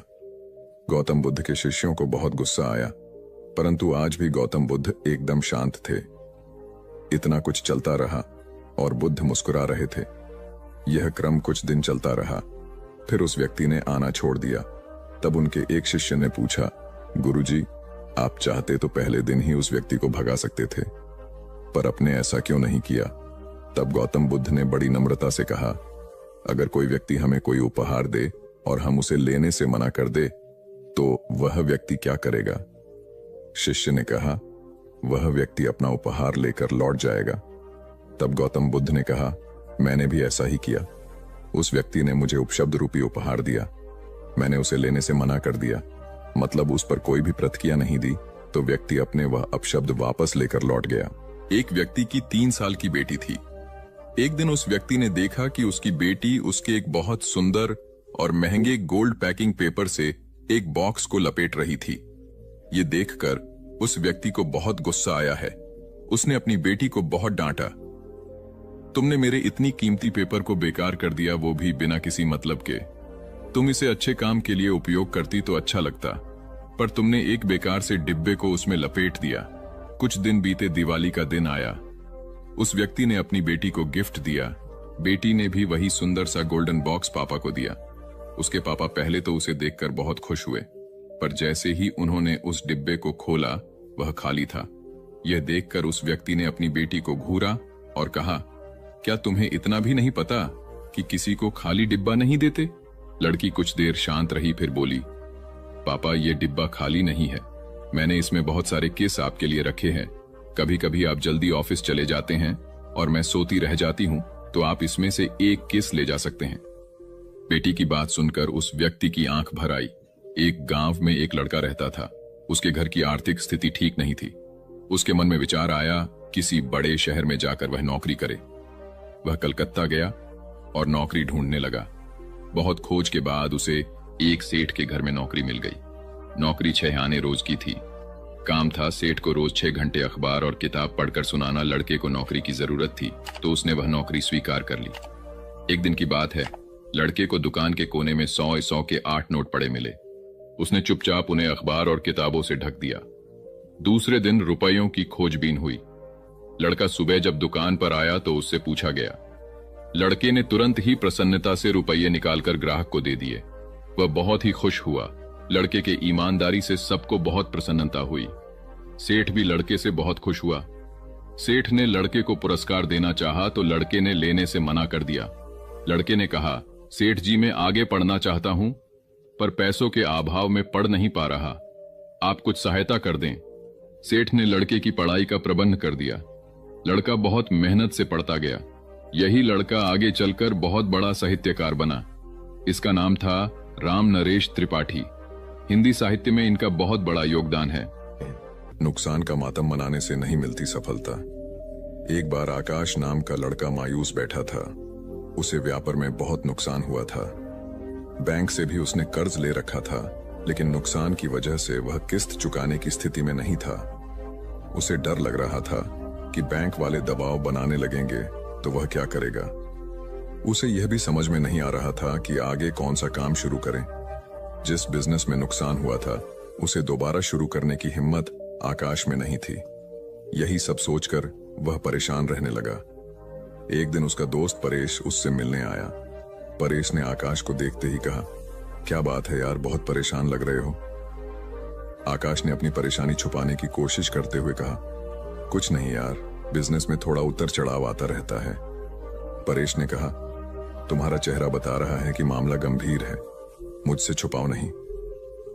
परेश की बात सुनकर आकाश ने उसे अपनी सारी कहानी बता दी। इसके बाद उसने पूछा, मेरी जगह तुम होते तो क्या करते? परेश ने थोड़ा सोचने के बाद कहा, अगर मैं तुम्हारी जगह होता तो अपनी असफलता पर पछतावा नहीं करता, आगे क्या करना है उस पर विचार करता। पछतावा करते रहने से आदमी नुकसान से, दुख से बाहर नहीं निकल पाता है। मेरी मानो तो तुम नए सिरे से अपने बिजनेस को खड़ा करने की सोचो। मित्र की सलाह के बाद आकाश ने कहा, तुम बात तो ठीक कह रहे हो, लेकिन मुझ में फिर से वही बिजनेस शुरू करने की हिम्मत नहीं है। इस पर परेश ने कहा, यह सही है कि तुम्हें नुकसान हुआ है, लेकिन तुम्हें तजुर्बा भी मिला है। अगर तुम कुछ नया शुरू करने की योजना बनाते हो तो तुम्हें शून्य से शुरू करना होगा। अगर तुम अपने पुराने काम को नए सिरे से शुरू करते हो तो तुम्हें बहुत ज्यादा होमवर्क करने की जरूरत नहीं पड़ेगी। मेरी राय में तुम्हें नुकसान का मातम नहीं मानना चाहिए। काम को नए सिरे से शुरू करने की प्लानिंग करनी चाहिए। जितना ज्यादा नुकसान के बारे में सोचोगे उतना अधिक तुम अपनी सफलता से दूर होते जाओगे। तो असफलता से भी सीखने की कोशिश करनी चाहिए। शेखर ने अपने दादाजी से यह सवाल पूछा। सभी भी अपने जीवन में आगे बढ़ना चाहते हैं, लेकिन बहुत कम लोग ही अपने लक्ष्य तक पहुंच पाते हैं। अगर अपने लक्ष्य तक पहुंचना है तो क्या करना चाहिए? शेखर स्नातक अंतिम वर्ष का छात्र है और प्रतियोगिता परीक्षाओं की तैयारी कर रहा है। उसके दादाजी प्राइमरी स्कूल से रिटायर्ड शिक्षक हैं। उन्होंने शेखर का सवाल सुनने के बाद कहा, अपने लक्ष्य तक पहुंचने के लिए व्यक्ति को सबसे पहले खुद को असफलताओं को स्वीकार करने के लिए तैयार करना चाहिए। दादाजी का जवाब सुनने के बाद शेखर ने पूछा, मैं आपकी बात समझ नहीं पाया। आखिर अपने आप को असफलता के लिए तैयार कर सफलता कैसे पाई जा सकती है? शेखर का सवाल सुनने के बाद दादाजी ने कहा, इस बात को मैं तुम्हारा ही उदाहरण देकर समझता हूं। तुम इस समय प्रतियोगिता परीक्षाओं की तैयारी कर रहे हो। तुम अगले वर्ष होने वाली परीक्षाओं में बैठोगे। तुम यही सोचकर बैठोगे कि तुम्हें सफलता मिलेगी। दादाजी की बात पर शेखर ने हाँ में सिर हिलाया। इसके बाद दादाजी जी ने कहा, मान लो तुम अपने पहले प्रयास में असफल हो जाते हो तो तुम क्या करोगे? शेखर ने कहा, मुझे बहुत निराशा होगी। मैं तैयारी में अपनी तरफ से कहीं कमी नहीं छोड़ रहा हूं। दादाजी ने कहा, निराशा ही असफलता की जड़ है। वह कैसे? शेखर ने सवाल किया। दादाजी बोले, तुम्हें लगता है कि तुम्हारी तैयारी मुकम्मल है, लेकिन परीक्षा तो दूसरे की इच्छा पर निर्भर है। अगर तुम पहले प्रयास में असफल होने के बाद निराश हो जाते हो तो तुम्हारी आगे की तैयारी प्रभावित होगी। अगर तुम असफलता को अपनी कमियों को दुरुस्त करने का मौका मानोगे, तभी आगे की तैयारी में उन्हें दूर कर पाओगे। हर परीक्षार्थी यही सोचता है कि उसकी तैयारी पूरी है, लेकिन सफलता कुछ लोगों को ही मिलती है। ये वही लोग होते हैं जो अपनी असफलता से सीखते हैं ही और दूसरों की असफलता से भी सीखने की कोशिश करते हैं। अपने काम को खुद नहीं समझे महत्वहीन। मुकेश दफ्तर में नए हैं। पहले वह दूसरे संस्थान में काम करते थे। अपना काम तल्लीनता से करते हैं, लेकिन चेहरा बताता है कि मुकेश अपने काम से खुश नहीं है। एक दिन इस बारे में पूछने पर उन्होंने कहा, जब काम में मन नहीं लगे तो चेहरा उदास हो ही जाता है। काम में मन क्यों नहीं लग रहा है? यह पूछने पर उन्होंने कहा, अरे यह भी कोई काम है। इसके बाद उन्होंने ढेर सारे तथ्यों के साथ अपने काम को महत्वहीन बताने की कोशिश की। उन्होंने यह भी कहा कि इस समय जो काम मेरे जिम्मे है उसके आधार पर दूसरे संस्थान में नौकरी भी नहीं मिलेगी। इस बात को मुकेश के रिपोर्टिंग मैनेजर मिस्टर कुमार को बताया गया। वह सुलझे हुए इंसान है। उन्होंने तरीके से मुकेश को समझाया कि उनका काम कैसे महत्वपूर्ण है। मिस्टर कुमार ने उनसे पूछा, मुकेश पहले अपने काम के बारे में बताइए। मुकेश ने कहा, मेरा काम यह देखना है कि हमारी कंपनी के प्रोडक्ट में कहां-कहां गड़बड़ी है, उसे कैसे दूर किया जा सकता था। आगे ऐसा क्या किया जाए जिससे पुरानी खामियां फिर से सामने नहीं आए। मुकेश की बात खत्म होते ही मिस्टर कुमार ने कहा, यह जानकर अच्छा लगा कि आपको अपने काम की अच्छी समझ है। जैसा आपने कहा है उसके अनुसार आपका काम प्रोडक्ट को कैसे बेहतर बनाया जाए और उसके निर्माण के दौरान की खामियों को दूर करने से जुड़ा है। मुकेश ने हाँ में सर हिलाया। इसके बाद मिस्टर कुमार ने पूछा, जब प्रोडक्ट को लेकर इतनी बड़ी ही जिम्मेदारी कंपनी ने आपको दी है, तब आप अपने काम को महत्वहीन क्यों समझते हैं? एक आम धारणा है कि जो लोग प्रोडक्ट के निर्माण से सीधे जुड़े हैं वही मेनस्ट्रीम में काम करते हैं, लेकिन हर काम मेनस्ट्रीम का होता है। अगर ऐसा नहीं होता तो कंपनी आपके ऊपर खर्च नहीं करती। कंपनी को पता है कि आपके काम का परिणाम प्रोडक्ट पर दिखेगा, इसलिए इस बात को मन से निकालिए कि आप जो काम कर रहे हैं उसकी पूछ नहीं है। ध्यान से देखेंगे तो लगेगा कि आपका काम ही सबसे महत्वपूर्ण है, एकता और समझदारी। ऊंचे आकाश में सफेद कबूतरों की एक टोली उड़कर जा रही थी। बहुत दूर जाना था उन्हें, लंबा रास्ता था। सुबह से उड़ते उड़ते थकान होने लगी थी। सूरज तेजी से चमक रहा था। कबूतरों को भूख लगने लगी थी। तभी उन्होंने देखा कि नीचे जमीन पर चावल के बहुत से दाने पड़े थे। कबूतरों ने एक दूसरे से कहा, चलो भाई थोड़ी देर रुककर कुछ खा लिया जाए, फिर आगे जाएंगे। एक बुजुर्ग कबूतर ने चारों ओर देखा। वहां दूर दूर तक कोई घर या मनुष्य दिखाई नहीं दे रहा था। फिर चावल के ये दाने यहां कहां से आए? बुजुर्ग कबूतर ने बाकी कबूतरों को समझाया, मुझे लगता है कि यहां कुछ गड़बड़ है, तुम लोग नीचे मत उतरो। लेकिन किसी ने भी उसकी बात नहीं सुनी। सभी कबूतर तेजी से उतरे, दाना चुगने लगे। इतने बढ़िया दाने बहुत दिनों के बाद खाने को मिले थे। वे बहुत खुश थे। जब सभी ने भरपेट खा लिया तो बोले, चलो भाई अब आगे चला जाए। लेकिन यह क्या? जब उन्होंने उड़ने की कोशिश की तो उड़ ही नहीं पाए। दोनों के साथ साथ वहां एक चिड़ीमार का जाल भी था जिसमें उनके पांव फंस गए थे। उन्हें अपनी गलती पर पछतावा हुआ। बूढ़ा कबूतर पेड़ पर बैठकर सब देख रहा था। उसने जब अपने साथियों को मुसीबत में देखा तो फौरन उड़ा और चारों ओर देखा। दूर उसे चिड़ीमार आता दिखाई दिया। वह फौरन लौटा और अपने साथियों को बताया। सब वहां से निकलने का उपाय सोचने लगे। तब बूढ़े कबूतर ने कहा, दोस्तों एकता में बड़ी शक्ति होती है। सब एक साथ उड्डड होगे तो जाल तुम्हें रोक नहीं पाएगा। उसने गिना, 1 2 3। उड़ो सारे कबूतरों ने एक साथ जोर लगाया और जाल उनके साथ उठने लगा। जब तक चिड़ीमार वहां पहुंचा तब तक जाल काफी ऊपर उठ चुका था। वह देखता ही रह गया और कबूतर जाल लेकर उड़ गए। बूढ़ा कबूतर सबसे आगे उड़ रहा था। काफी देर उड़ने के बाद वे नीचे उतरे। वहां कबूतरों के दोस्त चूहे रहते थे। चूहों ने अपने तेज दांतों से जाल काट दिया। इस तरह बूढ़े कबूतर की समझदारी और साथ मिलकर काम करने से सभी कबूतर बच गए। एक शहर में एक बहुत अमीर व्यक्ति रहता था। उसका नाम तो था धनीमल, लेकिन था वह बेहद कंजूस। उसका कहना था कि अगर आप अपना पैसा अपने पास रखेंगे तो सबको पता चल जाएगा कि आपके पास बहुत पैसे हैं। फिर चोर डाकू आपके पीछे पड़ जाएंगे और सारा पैसा लूट कर ले जाएंगे। इसलिए वह अपना सारा पैसा छिपा कर रखता था और खुद एक बहुत गरीब व्यक्ति के समान रहता था।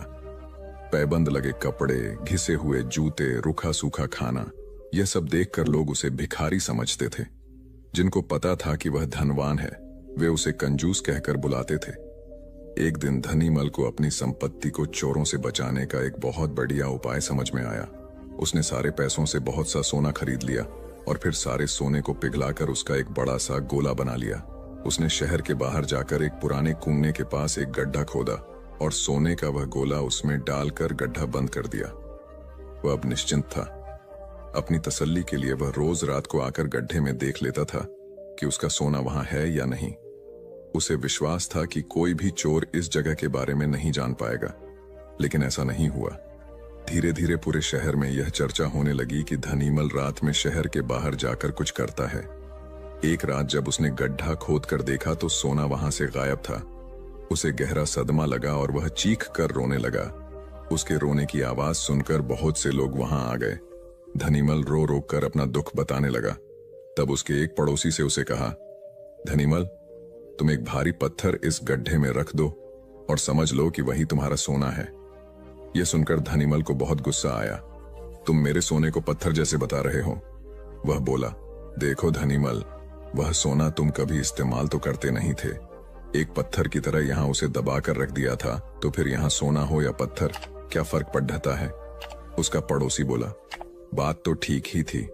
धनीमल ने बहुमूल्य सोने को पत्थर के समान मूल्यहीन बना दिया था। उसके बाद